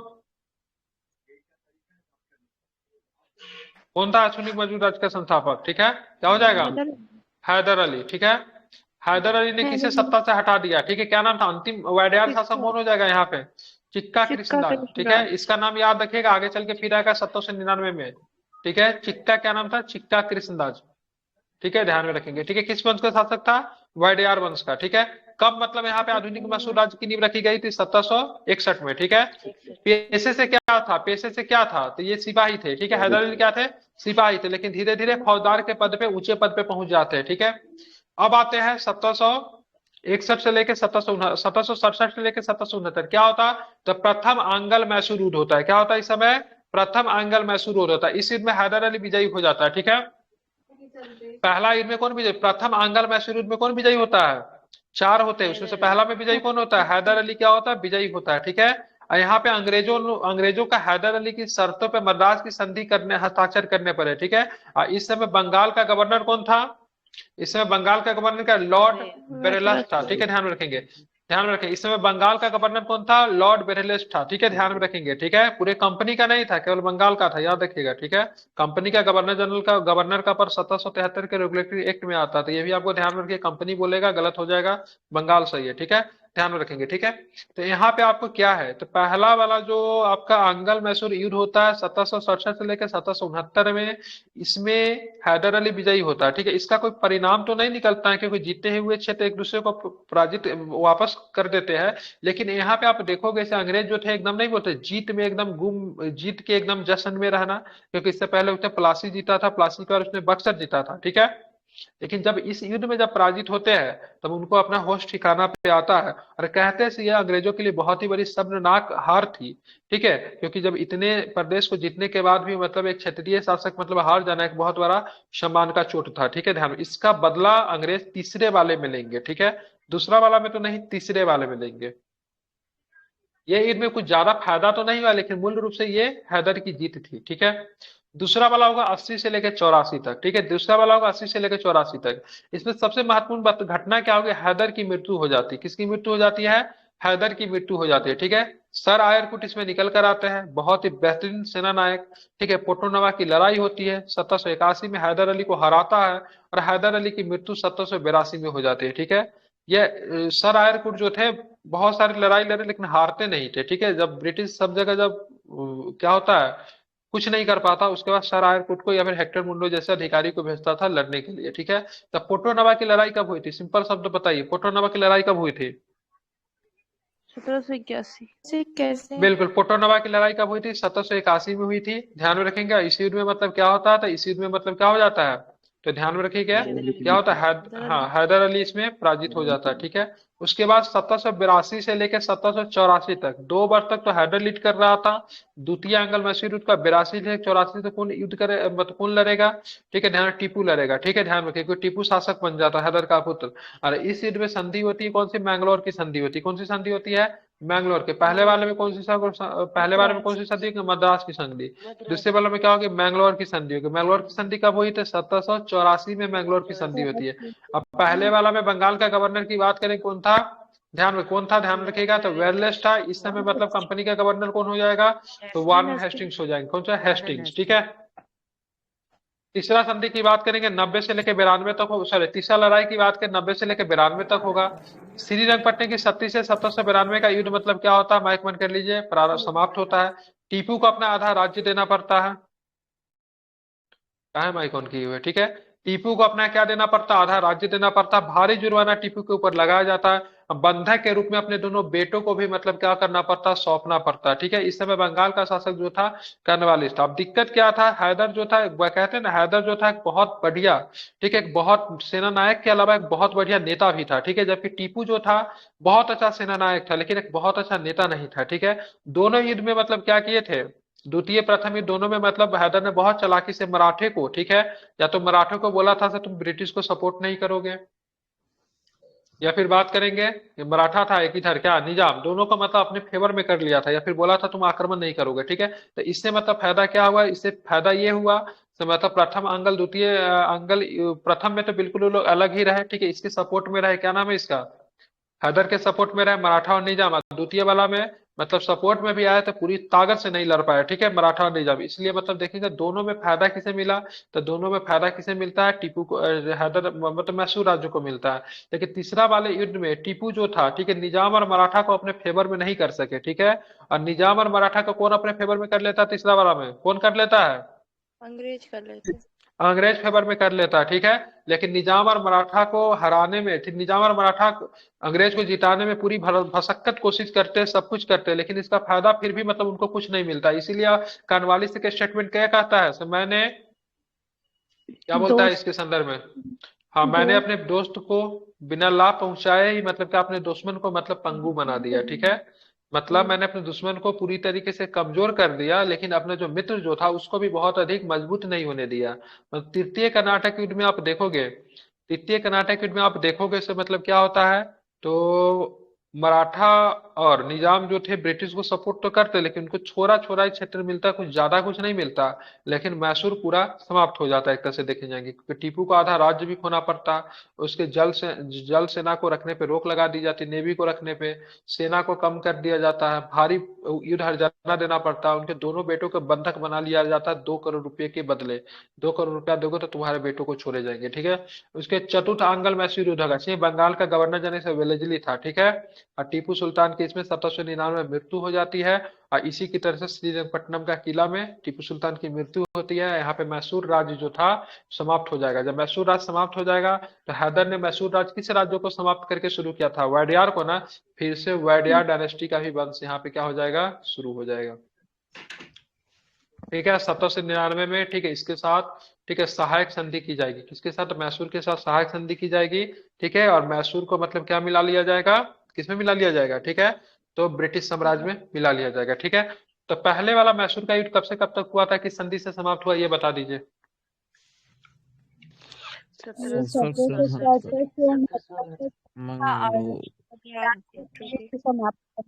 70 में कौन सा संधि? संधि मद्रास मैंगलोर की संधि। में मद्रास में। दूसरा में, दूसरा कब से कब तक? 80 से 83 1984 तक संधि? मंगलौर की मंगलोर की संधि। मंगलौर की संधि। तीसरा कब से कब तक? 1790 से लेकर 92 तक। तीसरा में कौन सी संधि? इसमें हुआ था संधि पट्टनम की संधि। श्रीरंगपट्टनम। श्रीरंगपट्टनम। ठीक है, ध्यान में रखेंगे। ठीक है, संधि होती है तो श्रीरंगपट्टनम की संधि होती है। ठीक है, इसको आपको ध्यान में रखना है। ठीक है, चलिए चौथा वाला लड़ाई कब होगा? 1799 99। 1799 में। ठीक है, ध्यान रखें कौन सी लड़ाई होगी? 1799 में लड़ाई होगी। ठीक है, ध्यान में रखना है। ठीक है, इस समय कौन सी संधि होगी? तो कोई संधि नहीं होती इस समय। ठीक है, ठीक है, बाद में होता है। ठीक है, कोई शिवम जी माइक बंद के आपके तरफ से बहुत इको हो रहा है। ठीक है, तो ध्यान में रखिएगा, तो यहाँ पे कोई संधि नहीं होती है। वडार वंश के शासन को फिर से यहाँ पे स्थापित कर दिया जाता है। यहाँ पे मैसूर को ब्रिटिश साम्राज्य में मिला लिया जाता है, सहायक संधि की जाती है। ठीक है, समझ गए? अब टीपू सुल्तान जो था ना, फ्रांसीसी क्रांति से बहुत अधिक प्रभावित था। ठीक है, नेपोलियन का भी समर्थक था, नेपोलियन के साथ पत्राचार से इसकी बातें भी होती थी। ठीक है, तो टीपू सुल्तान ने फ्रांसीसी क्रांति से प्रभावित होकर श्रीरंगपट्टनम राजधानी में स्वतंत्रता का भी वृक्ष लगवाया। ठीक है, ध्यान में रखिएगा, जैकोबिन क्लब का सदस्य बन गया। जैकोबिन क्लब जो था ना, फ्रांस का बहुत छोटा छोटा क्लब होता था, जहां पे जिस समय फ्रांसीसी क्रांति चल रही थी, तो वहां पे यहाँ पे फ्रांसीसी क्रांति से संबंधित बहुत सारी बातें हुआ करती थी। ये चाय नुक्कड़ का दुकान सब नहीं होता, नहीं देखते, बहुत सारा पॉलिटिक्स का सेंटर चलते रहता था। उसी तरह से वहां पे मतलब फ्रांस में उस समय क्लब बन गया था फ्रांसीसी क्रांति के समय। ठीक है, तो उसी का मतलब जैकोबिन क्लब जो था, वहां का जो सबसे बड़ा क्लब जो था, जैकोबिन क्लब था। ठीक है, इसी का नेता रॉबस्पियर था। ठीक है, जो कि रीन ऑफ टेरर जो होता, आतंक का राज, जब हम वर्ल्ड हिस्ट्री पढ़ाएंगे तो बताएंगे आपको, उस समय स्थापित होता है। ठीक है, तो उसी का संस्थापक बन गया जैकोबिन क्लब का। टीपू सुल्तान 1796 के बाद, ठीक है, आधुनिक नौसेना खड़ी करने की कोशिश की, और इसके लिए मैंगलोर, वाजिदाबाद, मुलीदाबाद के पोत का निर्माण भी करवाया। ठीक है, तो मैंगलोर पोर्ट का निर्माण किसने करवाया? वजीदाबाद पोर्ट का निर्माण किसने करवाया? ठीक है, मुलीदाबाद पोर्ट का निर्माण किसने करवाया? तीनों का निर्माण किसने करवाया? तो ध्यान, टीपू नहीं करवाया। क्यों करवाया? क्योंकि टीपू चाहता था एक आधुनिक मतलब क्या किया जाए, तो एक आधुनिक बंदरगाह का भी निर्माण किया जाए, ताकि आधुनिक नौसेना की रखा जाए। ठीक है, ध्यान में रखेंगे। यहाँ पे एक चीज और भी था, ये अपने सेना को संगठित करने के लिए फ्रांसीसी उच्च अधिकारी को भी नियुक्त किया था। ठीक है, एक मंदिर को मरम्मत के लिए इसने दान दिया था, श्रृंगेरी मंदिर, जो कि हिंदू मंदिर थी, इसके निर्माण करने के लिए इसने मरम्मत के लिए दान दिए थे। ठीक है, इसने विदेशों में आधुनिक पद्धति के दूतावास भी स्थापित करवाए, जैसे इनका दूतावास तुर्की में था, तुर्की के शासक से भी इनकी बातें होती थी। ठीक है, उसके बाद बात करेंगे तो फ्रांस में भी था, जहां पर भी ब्रिटिश के संबंध खराब थे, उन सभी जगहों से इसके संबंध अच्छे थे। ठीक है, ध्यान में रखिए। टीपू द्वारा नया कैलेंडर को लागू किया गया था, सिक्का डलवाने की प्रणाली के साथ साथ माप तौल के भी नए पैमानों को अपनाया किया गया था। तो टीपू ने बहुत सारी चीजें कही गई थी, और टीपू को मैसूर का शेर कहते हैं। इसने क्या कहा था, मतलब चूहे की तरह 100 दिन जीवित रहने से अच्छा है एक दिन मतलब शेर की तरह मतलब क्या रखना, जीवित रहना। ठीक है, ध्यान में रखेंगे। ये सारे के सारी कहानी किसके थे? मैसूर राज्य का कहानी था। इतना आपको ध्यान में रखना है, जितना भी मैं बताया हूँ ये पूछी जाती। चलिए बताइए, मैंगलोर की संधि कब हुई थी? मैंगलोर की संधि कब हुई थी? 1782 में। श्रीरंगपट्टनम की संधि कब हुई थी? 92 में। 92 में। टीपू की मृत्यु कब हुई? युद्ध भूमि में टीपू मारा कब गया? कब मारा गया? 1799 में टीपू जो था युद्ध भूमि में क्या हो गया? मारा गया। ठीक है, चलिए अब आते हैं सिख राज्य पे आते हैं। ठीक है, सिख राज्य जो था मुगल के क्या थे? विद्रोही राज्य थे। ये टीपू सुल्तान मुस्लिम शासक था। हाँ, टीपू सुल्तान मुस्लिम शासक था, बिल्कुल। चलिए बात करेंगे सिख राज्य की, बात करेंगे तो गुरु गोविंद सिंह के मृत्यु के पश्चात गुरु की परंपरा समाप्त हो जाती है। आखिरी गुरु जो थे गुरु गोविंद सिंह थे, उसके बाद कोई भी गुरु नहीं बनता है। ठीक है, इसके पश्चात बंदा बहादुर ने सिखों के नेतृत्व को संभाला। ठीक है, बंदा बहादुर क्या करता है? सिख के नेतृत्व को संभालता है गुरु गोविंद सिंह के बाद। ठीक है, देखिए बंदा बहादुर के बचपन का नाम क्या था? लक्ष्मण दास था, एग्जाम में पूछा जाता है, याद रखेगा। ठीक है, लक्ष्मण दास था। ठीक, क्या नाम था इनका? लक्ष्मण दास था। लेकिन ये जो था, अभी देखेंगे, अभी ये फारुखसियर से पहले के जो भी शासक जो थे, चाहे मुअज्जम हो गया, ठीक है, या फिर मोहम्मद शाह हो गया, जो भी हो गए, सब जो थे मतलब अच्छे संबंध स्थापित करके रखते थे सिखों से। लेकिन फारुखसियर जो था रिलेशन खराब कर देता सिख से। ठीक है, लौहगढ़ को अपनी राजधानी बनाया। 1716 में फारुखसियर ने इसकी हत्या करवा दी। ठीक है, तो फारुखसियर ने इसकी हत्या करवा दी, और इस हत्या का बदला आगे चल के एक और व्यक्ति ने लेता, जिसका नाम क्या था? बंदा बंदा बहादुर का ही तो लेता, उसका नाम कुछ नाम भूल रहा हूँ। ठीक है, नाम बीच में कहीं आ जाए। बंदा बहादुर की हत्या फर्रुखसियर ने करवा दी, ठीक है, ध्यान में रखेंगे। अब चलेंगे बंदा बहादुर की मृत्यु के पश्चात सिख जो था कई छोटे छोटे समूह में बट गया, ठीक है। इसी एक समूह का नाम जो था, इसी की 1758 में कर्पूर सिंह के पहल पे सभी सिखों समूह को 10 खालसा में विलय कर दिया गया, ठीक है। 10 खालसा में विलय कर दिया गया। 10 खालसा को जस्सा सिंह हलवानिया ने नेतृत्व रखा, ठीक है। 10 खालसा जो बना ना, उसका नेतृत्व किसने दिया? जस्सा सिंह अहलुवालिया के नेतृत्व में रखा गया। बाद में कई मिसलों में मतलब यही जो था खालसा जो था विभक्त हो गया। सिख जो थे 12 मिसल में संगठित थे तथा राज्य के विभिन्न हिस्सों में कार्य कर रहे थे, ठीक है। इसी मिसल से एक मिसल निकल कर आ शुकर चकिया मिसल। कौन सा मिसल निकल कर आता है? शुकर चकिया मिसल निकल कर आता है, ठीक है। रंजीत सिंह का जन्म की बात करेंगे 2 नवंबर 1780 को शुकर चकिया मिसल के मुखिया महा सिंह के घर में हुआ था। प्रश्न पूछा जाता है रणजीत सिंह मतलब क्या थे? रणजीत सिंह की बात करेंगे तो किस मिसल से संबंध रखते थे, क्या बताएंगे? तो शुकर चकिया मिसल से मतलब क्या रखते थे? संबंध रखते थे, इंपोर्टेंट है, ठीक है। महासिंह के बाद शुकर चकिया मिसल के प्रधान रणजीत सिंह ने पंजाब के प्रमुख शासक बने। इन्होंने भंगी मिसल के अधिकार से लाहौर एवं अमृतसर को, ठीक है, भंगी मिसल के अधिकार से लाहौर एवं अमृतसर को छीन कर, ठीक है, लाहौर के अपनी मतलब क्या बनाया?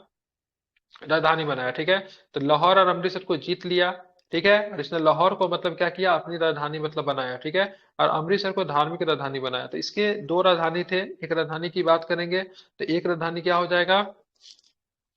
लाहौर, जो कि प्रशासनिक राजधानी थे। लेकिन अगर पूछो धार्मिक राजधानी का नाम बताइए तो धार्मिक राजधानी क्या बताएंगे? क्या बताएंगे हम? अमृतसर। तो अमृतसर अमृतसर। धार्मिक राजधानी था, ठीक है। 1809 में रणजीत सिंह और अंग्रेजों के बीच एक संधि हुई थी। उस संधि को अमृतसर की संधि के नाम से जानते हैं, ठीक है। और अमृतसर की संधि पे हस्ताक्षर करने वाला जो व्यक्ति जो था अंग्रेजों की तरफ से, उसका नाम था चार्ल्स मेटकॉफ, ठीक है, जिसको भारतीय प्रेस का मुक्तिदाता भी कहते हैं। क्या कहते हैं चार्ल्स मेटकॉफ को?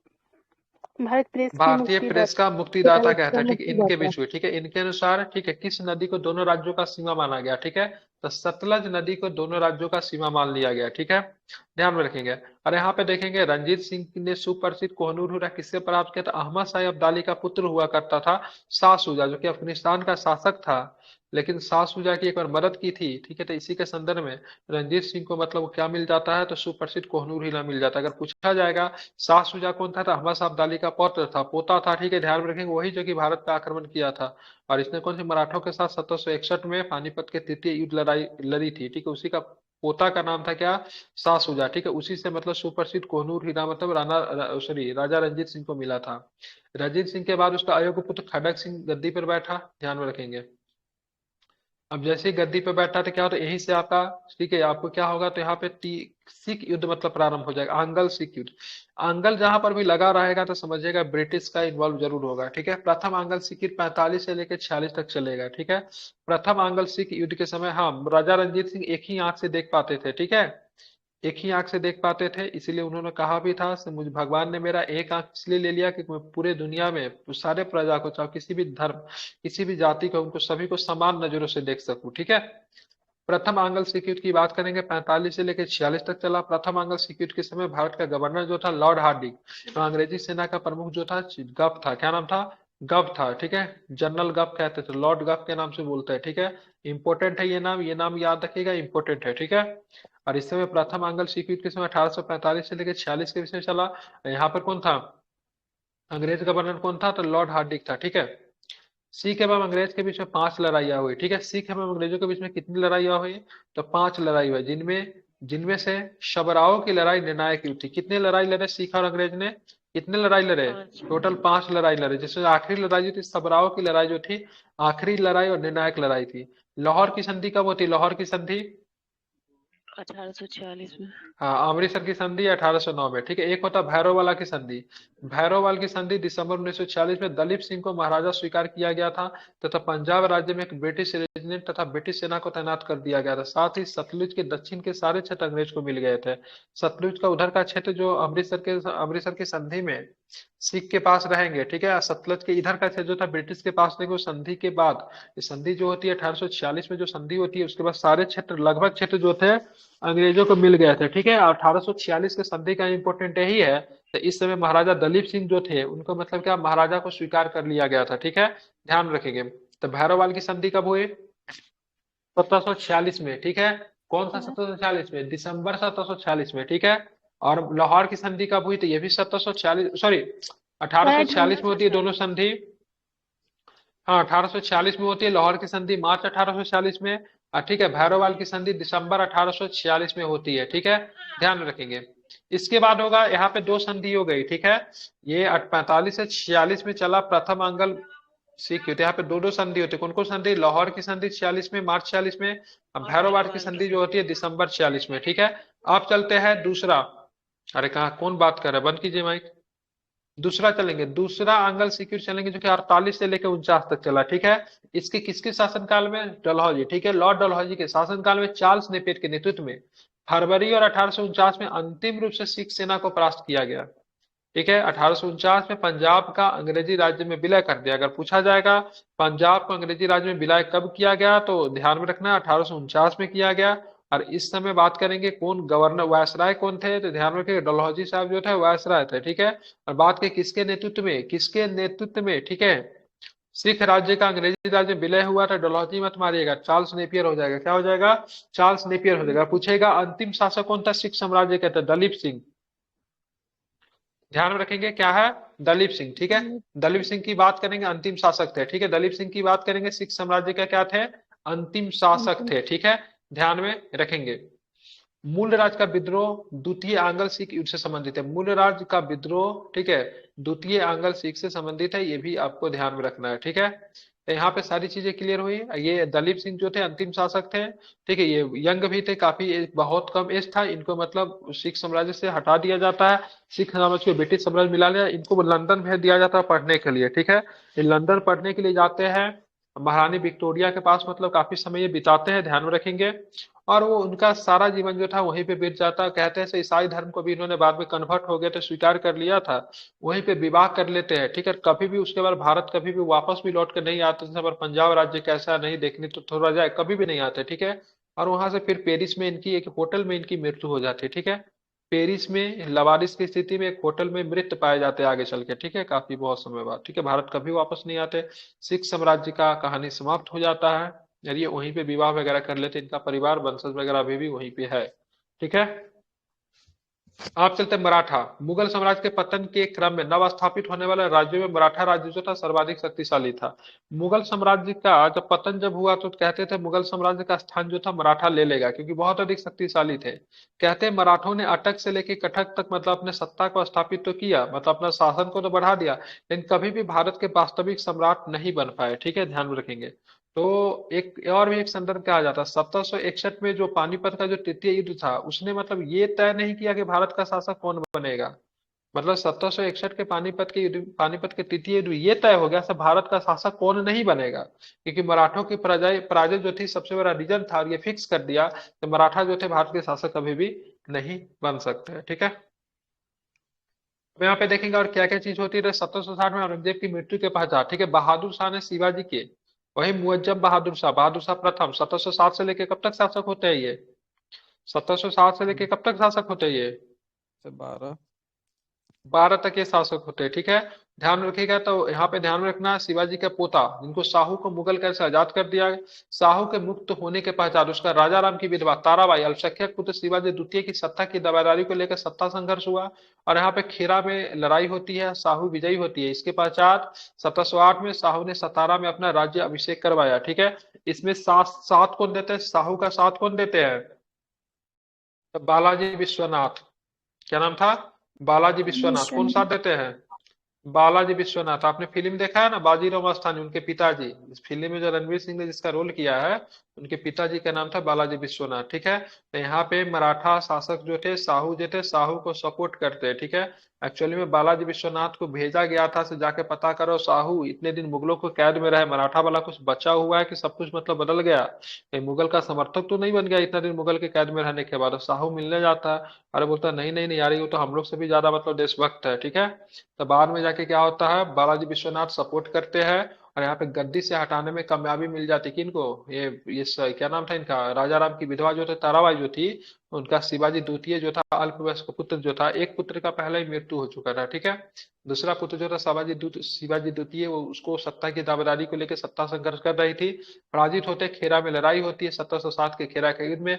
और 1708 में साहू जो था सतारा में अपना राज्याभिषेक करवाता है। जब राज्याभिषेक कर लेता है तो बालाजी विश्वनाथ जो थे इनको पेशवा नियुक्त करते हैं, ठीक है। क्या करते हैं? पेशवा नियुक्त। Peshwa is just like a prime minister, ठीक है। तो मराठा में जो प्राइम मिनिस्टर होता था, जो कि सारा प्रशासनिक कार्य जो देखता था, उसको पेशवा बोलते हैं, ठीक है। तो इसी तरह बालाजी विश्वनाथ के संघर्ष के दौर में साहू का सर्वाधिक साथ किसने दिया? तो बालाजी विश्वनाथ ने दिया, ठीक है। इसलिए इसको पेशवा बनाया। कब बनाया? 1713 में क्या बनाया गया? पेशवा बनाया गया, ठीक है। अब पेशवा के पद पर बालाजी विश्वनाथ की नियुक्ति के साथ ही यह पद शक्तिशाली हो गया। बालाजी और उसके उत्तराधिकारी राज्य के वास्तविक शासक बन गए, ठीक है। इसके बाद मराठा शासक छत्रपति साहू नाम मात्र का ही मतलब शासक होकर रह गया, ठीक है। यहाँ पे मराठा शासक जो था इसको छत्रपति कहने लगे। क्या कहने लगे? छत्रपति कहने लगे। तो छत्रपति साहू जो थे नाम मात्र का शासक रह गए। सत्ता किसके हाथों में चली जाती है? वास्तविक सत्ता किसके हाथों में चली जाती है? तो पेशवा के हाथों में चली जाती है। अगर पूछेगा, ठीक है, ध्यान में रखेंगे, ये बहुत इंपॉर्टेंट है, ठीक है। 1719 में बालाजी विश्वनाथ ने फर्रुखसियर के गद्दी से हटाने में सैयद बंधुओं की मदद ली थी, ठीक है।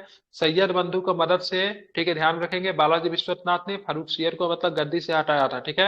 एक्चुअली में बालाजी विश्वनाथ ने ही बता दिया था सैयद बंधु के, फर्रुखसियर तुम्हारे खिलाफ षड्यंत्र रच रहा है, तुम्हें ही मारने का प्लान कर रहा है, ठीक है। तो ये बात जो पता चलती है सैयद बंधु को, तो फर्रुखसियर को सैयद बंधु ने ही बनाया था, ठीक है। और सैयद बंधु को ही निपटा देता है, ठीक है। 1719 में, ठीक है, फर्रुखसियर, ठीक है, फर्रुखसियर के बिहाफ पे सैयद बंधु, ठीक है, इधर से मराठा के बिहाफ पर बालाजी विश्वनाथ के बीच में, ठीक है, एक संधि हुई थी जिसको बोला जाता है मराठा का मैग्ना कार्टा के नाम से कहते हैं उसको। संधि के नाम मुझे जगह की याद नहीं है, लेकिन बहुत ही महत्वपूर्ण संधि होती है, ठीक है, जो कि मुगल और मराठा के बीच में होती है। मुगल की तरफ से नेतृत्व कौन कर रहे थे? तो सैयद बंधु कर रहे थे, ठीक है। और मतलब मराठा की तरफ से कौन था? तो बालाजी विश्वनाथ थे, ठीक है। संधि होती है दोनों के बीच में, और इस संधि में निपटा किसे दिया जाता था? फर्रुखसियर को ही निपटा दिया जाता है, ठीक है। उसके बाद इनका बेटा जो शासक बनेंगे, ठीक है, रणवीर कपूर, रणवीर सिंह, ठीक है, जिनके बारे में फिल्म में कहानी दिया, उसका नाम क्या था? बाजीराव प्रथम, ठीक है। 1720 के बाद 1720 से लेकर 40 तक, 1720 में बालाजी विश्वनाथ की मृत्यु के पश्चात बाजीराव प्रथम जो था शासक बना, ठीक है। अब बाजीराव प्रथम तथा हैदराबाद के शासक निजामुल के बीच में 7 मार्च 1728 को पलखेरा का युद्ध हुआ, ठीक है। पलखेरा का युद्ध हुआ, ठीक है। इस फिल्म में भी आप देखे होंगे, देखे थे ना, जिसमें से मतलब रणवीर सिंह मिलने जाता है, ठीक है, राजा मुराद से। वो निजाम मुल्क का रोल किए हुआ है, ठीक है। तो वहां पे दोनों के बीच में क्या पलखेरा की लड़ाई होती है 1728 में। अब पलखेरा के लड़ाई में ध्यान में रखेंगे निजाम की हार होती है, ठीक है। और निजाम की हार के बाद, ठीक है, ध्यान रखेंगे क्या होता है, निजाम की हार जैसे होती है यहाँ पे मुंशी सिपगांव की संधि होती है, ठीक है। तो अगर पूछेगा मुंशी सिपगांव की संधि किसके हुई, तो निजाम और मराठों के बीच में होती है, ठीक है। कब होती है मुंशी सिपगांव की संधि? तो 1728 में होती है, ठीक है।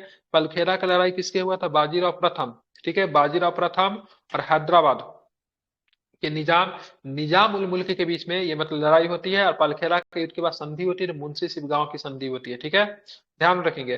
और यहाँ पे मराठों से मतलब यहाँ पे हैदराबाद के निजाम से मतलब क्या स्वीकार करवाते हैं जब, ठीक है, आगे चल के एक संधि और होती है जिसमें मतलब निजाम से ये मतलब प्रॉमिस करवाया जाता है तो जब हम दिल्ली पे जब आक्रमण करेंगे तो तुम किसी भी तरह का मतलब रिटिलिएट नहीं करोगे, तुम खामोश रखोगे। और 1737 में बाजीराव प्रथम ने दिल्ली पे धावा बोल दिया। उस समय दिल्ली पे आक्रमण करने में पहला पेशवा था। इस समय दिल्ली की गद्दी किसके पास थी? तो मोहम्मद शाह था। दिल्ली की गद्दी पे कौन बैठा था? तो मोहम्मद शाह बैठा था, ठीक है, ध्यान में रखेंगे, समझ गए। तो इतना आपको ध्यान रखें। 1737 में बाजीराव के प्रथम दिल्ली पे धावा बोला गया। वह दिल्ली का आक्रमण करने वाला पहला पेशवा बना था, ठीक है। पलखेरा का 1728 याद रखिएगा, इंपॉर्टेंट है। मुंशी सिंह गांव की संधि भी उसी साल हुई थी।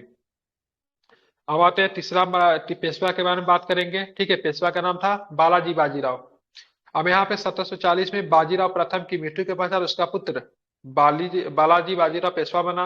बालाजी बाजीराव को नाना साहब के नाम से जानते थे। किस नाम से जानते थे? नाना साहब के नाम से जानते थे। इंपॉर्टेंट नाम है, आगे चल के नाम आएगा, इसलिए इसको ध्यान में रखिएगा, ठीक है। क्या नाम था? नाना साहब के नाम से जानते हैं, ठीक है, ध्यान में रखेंगे। बालाजी बाजीराव के ने मराठा शासक छत्रपति राजाराम द्वितीय से 1750 में संगोला की संधि किया, जिससे राज्य के संपूर्ण अधिकार मतलब पेशवा के हाथों में आ गया, ठीक है। तो यहाँ पे बालाजी बाजीराव, क्या नाम था? बालाजी बाजीराव 1740 से लेकर 61 तक पेशवा रहेंगे, ठीक है। 1740 में बाजीराव प्रथम की मृत्यु के पश्चात उसका पुत्र, ठीक है, बालाजी बाजीराव पेशवा बना, ठीक है। बालाजी बाजीराव को नाना साहब के नाम से भी जाना जाता है, ठीक है। बालाजी बाजीराव ने मराठा शासक जिसका नाम छत्रपति कौन थे उसमें? राजाराम द्वितीय थे। राजाराम द्वितीय से 1750 में, ठीक है, संगौला की संधि की, जिससे राज्य का संपूर्ण सत्ता मतलब किस पे आ गया? पेशवा के हाथ में आ गया, ठीक है। और यहाँ पे देखेंगे तो मतलब क्या ये जो मराठा शासक जो थे, छत्रपति जो थे, और भी ज्यादा मतलब क्या होते हैं? कमजोर हो जाते हैं। अब बालाजी बाजीराव के शासनकाल में है, ठीक है, ध्यान रखिए, बालाजी बाजीराव के शासनकाल में 14 जनवरी 1761 को पानीपत की तृतीय युद्ध में मराठा और अफगानिस्तान के शासक अहमद शाह अब्दाली के मध्य हुआ। यह युद्ध में मराठा सेना का नेतृत्व सदाशिवराव भाव कर रहे थे, ठीक है, ध्यान, कौन कर रहे थे? सदाशिवराव भाव कर रहे थे। इस युद्ध में मराठा तोपखाना इब्राहिम खां गर्दी के हाथों में था। इंपोर्टेंट क्वेश्चन है, पूछा जाता है, पानीपत के युद्ध में मराठा सेना का तोपची का नाम क्या था? क्या बताएंगे? तो इब्राहिम खान गर्दी तोपची का नाम था। क्या नाम था तोपची का नाम? इब्राहिम खान गर्दी था, ठीक है, अगर पूछा जाएगा, ठीक है, पानीपत के तीसरे युद्ध में, ठीक है, यहाँ पे बात करेंगे, यहाँ पे पेशवा कौन था? तब बालाजी बाजीराव पेशवा था। क्या नाम था? बालाजी बाजीराव पेशवा था। अगर पूछा जाएगा, ठीक है, पानीपत के तृतीय युद्ध में, ठीक है, नेतृत्व कौन कर रहा था? ठीक है, तो ध्यान में पेशवा का भाई कर रहा था, जिसका नाम था सदाशिव भाऊराव। क्या नाम था? सदाशिव भाऊराव, जो कि चचेरा भाई था, ठीक है। लेकिन अगर ये पूछेगा, अगर पूछेगा वास्तविक नेतृत्व कौन कर रहा था, मतलब दो लोग गए थे, एक पेशवा का बेटा गया था जिसका नाम था विश्वास राव, और पेशवा का चचेरा भाई गया था सदाशिव राव। सदाशिव राव भाव गया था, ठीक है, नेता बनाकर विश्वास राव को ही भेजा गया था, जो कि 14 साल का बच्चा था। लेकिन वास्तविक नेतृत्व जो था पेशवा का भाई कर रहा था, जिसका नाम सदाशिव राव भाव की कर रहा था, ठीक है। सारे के सारे मारे जाते हैं, ठीक है, सारे के सारे लोग मारे जाते हैं। अगर पूछेगा पानीपत के तृतीय युद्ध का आंखों देखा हाल कौन देख रहा था, ठीक है, उनका नाम था काशीराज पंडित। क्या नाम था? क्या नाम था? क्या नाम था? काशीराज पंडित। जैसे बोलते हैं ना 1857 की क्रांति का आंखों देखा हाल किसने देखा, क्या बताते हैं? काशीराज पंडित। 1857 में नहीं, ये तो तृतीय, पानीपत का तृतीय युद्ध। पानीपत के तृतीय युद्ध में था। 1857 में कौन थे? स्वतंत्रता संग्राम। मिर्जा गालिब। हाँ, 1857 में मिर्जा गालिब, ठीक है। पानीपत के तृतीय युद्ध में काशीराज पंडित। क्या बताएंगे? काशीराज पंडित, ठीक है, ध्यान रखेंगे। एक स्टेटमेंट आपको सुना रहा हूं, एक मिनट, मुझे मिल नहीं रहा।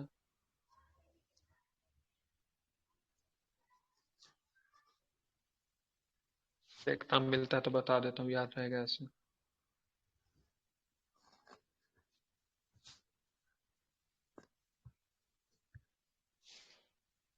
हाँ, मिल गया, रुकिए।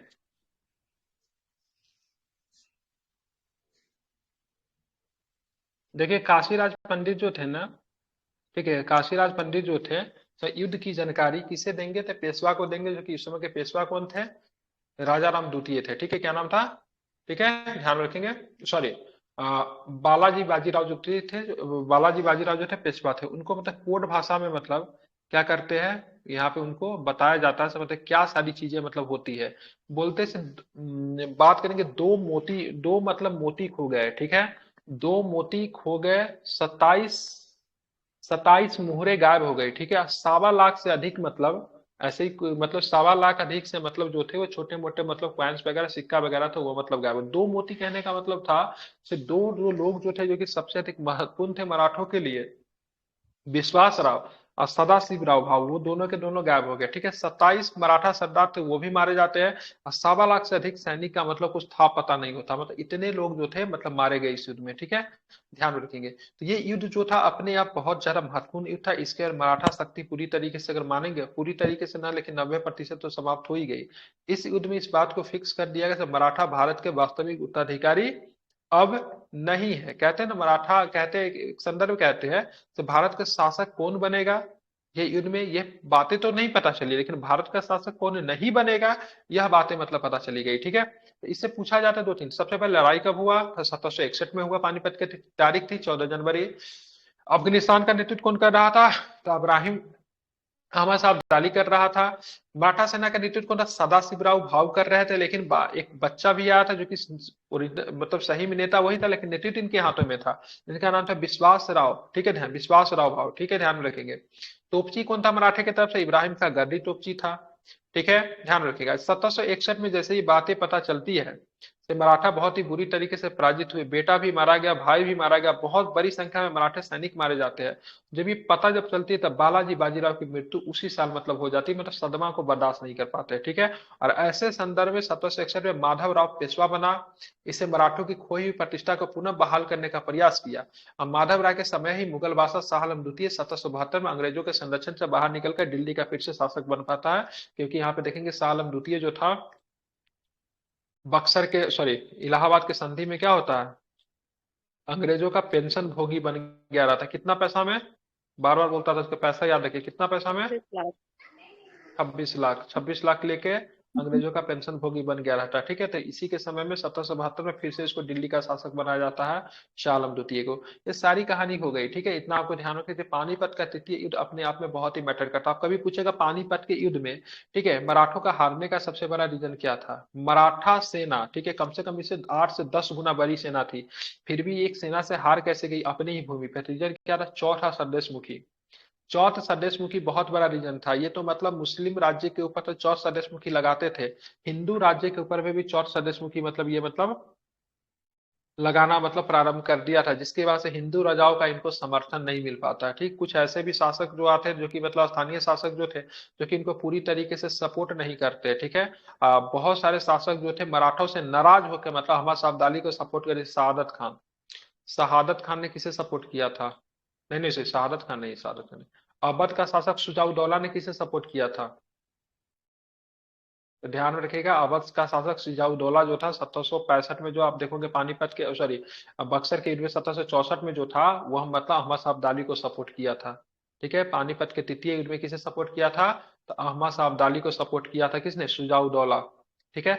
तो बहुत सारे शासक जो थे अहमद शाह अब्दाली को सपोर्ट कर देता, क्योंकि मराठों की नीतियों से बहुत ज्यादा मतलब क्या थे, परेशान थे, ठीक है। इस वजह से मराठा इतना विशाल होने के बावजूद भी मतलब क्या होते हैं, पराजित हो जाते हैं। यही जो था शाह आलम द्वितीय जो था इलाहाबाद से दिल्ली आ गया और मराठों की संरक्षिता स्वीकार कर ली, ठीक है। माधवराव की मृत्यु मतलब क्या हो जाए 1772 में हो जाए। उसके बाद उसका छोटा भाई जो था नारायण राव पेशवा ना, लेकिन 1773 में उसकी हत्या कर दी जाती है, ठीक है, पुणे के, ठीक है, पुणे के मतलब वही मतलब मराठा का जो जहाँ पे वहां पे तो घर महल था वहीं पे इसकी हत्या कर दी जाती है, ठीक है। उनकी हत्या मतलब करा दी जाती है, ध्यान में रखेंगे किसकी, नारायण राव की हत्या करा दी जाती है। उसका पेशवा नारायण राय की मृत्यु के बाद, ठीक है, जन्मा पुत्र उसका, ठीक है, माधव, ठीक है, तुरंत तुरंत उसका मतलब बाद में उसके पुत्र का जन्म होता है, जिसका नाम था माधव नारायण राव पेशवा बना। उसकी अल्प आयु के कारण मराठा सरदारों ने नाना फडणवीस के नेतृत्व में मराठा राज्य की देखभाल के लिए 12 भाई काउंसिल की नियुक्ति की, ठीक है, ध्यान रखें क्योंकि इसकी अल्प आयु थे, काफी कम एज था इसका। नाना फडणवीस, नाना फडणवीस मराठों में सबसे ज्यादा समझदार थे, इसलिए मराठा को मैकियावेली के नाम से जानते हैं। क्या बोलते हैं इनको, मराठा का मैकियावेली कहते हैं किनको, नाना फडणवीस को, ठीक है, ध्यान रखें। बहुत ही समझदार, बहुत ही सीनियर, मराठों के बहुत अधिक गार्जियन के तौर पर इन्होंने मतलब क्या किया था, संभाला था, ठीक है। महाजी सिंधिया इस काउंसिल के अन्य महत्वपूर्ण सदस्य थे। नाना फडणवीस का मूल नाम, ठीक है, बालाजी जनार्दन भालू था। कई बार एग्जाम में पूछा, याद रखिएगा, ठीक है। नाना फडणवीस का मूल नाम क्या था, बालाजी जनार्दन भालू था। मराठों का इतिहास लिखने वाला ग्रांट डफ, मराठों का इतिहास किसने लिखा, इंपोर्टेंट नाम है, ठीक है, ग्रांट डफ ने नाना फडणवीस को मराठों का मैकियावेली कहा है, ठीक है, ध्यान में रखेंगे। तो ये सारे कहानी पैरेलल में चल रही थी, लेकिन प्रमुख मराठों सरदारों की नियुक्ति का सामना करने में स्वयं को असमर्थ पाकर रघुनाथ राव पूना से बंबई भाग गया, ठीक है। ये मराठों का सबसे बड़ा कलंक निकल कर आता है, ठीक है। रघुनाथ राव जो था मराठा का सबसे बड़ा कलंक निकल कर आता है, क्योंकि ये जाके मतलब क्या कर ब्रिटिश से जाके संधि कर लेता है, क्या कर लेता है, ब्रिटिश से जाके मतलब क्या कर लेगा, संधि, पुणे से भागकर बंबई चला गया, अंग्रेजों से सहायता मांगी, ठीक है। और अंग्रेजों ने बोला से ठीक है, तुम्हारा सहायता हम तभी करेंगे जब तुम्हारे से संधि करोगे। और इसने दुर्भाग्यपूर्ण प्रयास से आंग्ल मराठा युद्ध की भूमिका मतलब क्या होती है, तैयार हो जाती है। अब ब्रिटिश और मतलब क्या करेंगे, अंग्रेज मतलब आपस में क्या करेंगे, ब्रिटिश और मराठा आपस में क्या करेंगे, लड़ेंगे, ठीक है। तो रघुनाथ राव जो था मराठा का सबसे बड़ा कलंक निकल कर आता है, क्योंकि ब्रिटिश किसी से डरे या न डरे, मराठा से बहुत डरते थे, ठीक है। हमेशा ब्रिटिश कहा करते थे कभी भी किसी से भी उलझो, लेकिन अंग्रेज कभी भी मराठा से मत उलझना, ठीक है, क्योंकि बहुत वो शक्तिशाली है, ठीक है। लेकिन जब मराठा जब ब्रिटिश जब देखता है रघुनाथ राव खुद ही मतलब उनसे सहायता मांगने आया है, तब फूले नहीं समाते हैं, ठीक है, तुरंत तुरंत सहायता देने के लिए तैयार हो जाते हैं। और एक संधि होती है, ठीक है, दोनों के बीच में संधि होती है बंबई में, बहुत सारा क्षेत्र को मतलब रघुनाथ राव देने के लिए तैयार हो जाता है, उसके बदले में मतलब क्या करेगा, तो उसके बदले में मतलब क्या करेगा, रघुनाथ राव का मतलब समर्थन अंग्रेज करेगा, ठीक है। लेकिन बाद में दोनों के बीच में टकराव हो जाता है। अब झूठ मूठ के अंग्रेज आरोप लगाता है, तो तुमने अंगल मरा जो हमने जो संधि जो किया था उसको तुमने तोड़ा है, ठीक है। इसी के संदर्भ में पहला अंगल मराठा युद्ध शुरू होता है, जिसका नाम था 75 से लेके 82 तक, ठीक है। 75 से लेके 82 तक होगा। इसी युद्ध में एक संधि होती है 17 से 82 में, उसको सालाबाई की संधि कहते हैं। कौन सा बोलते हैं, जो कि एग्जाम में बार बार पूछता है। 70 से 82 में कौन सी संधि हुई? सर वो सलाबाई तो किसी 1782 में, सलवाई 16 में हुआ था ना, कुछ 1816 या 1782 में, ठीक है। कब होता है? 1782 में सालाबाई की 1782 संधि, ठीक है। याद रखिएगा, इंपॉर्टेंट है, कोई 16 में नहीं हुआ था, ठीक है। 1782 में सुगौली है 16 वाला, ठीक है। 1816 में सुगौली की संधि है वो, ठीक है। सालाबाई की संधि नहीं है।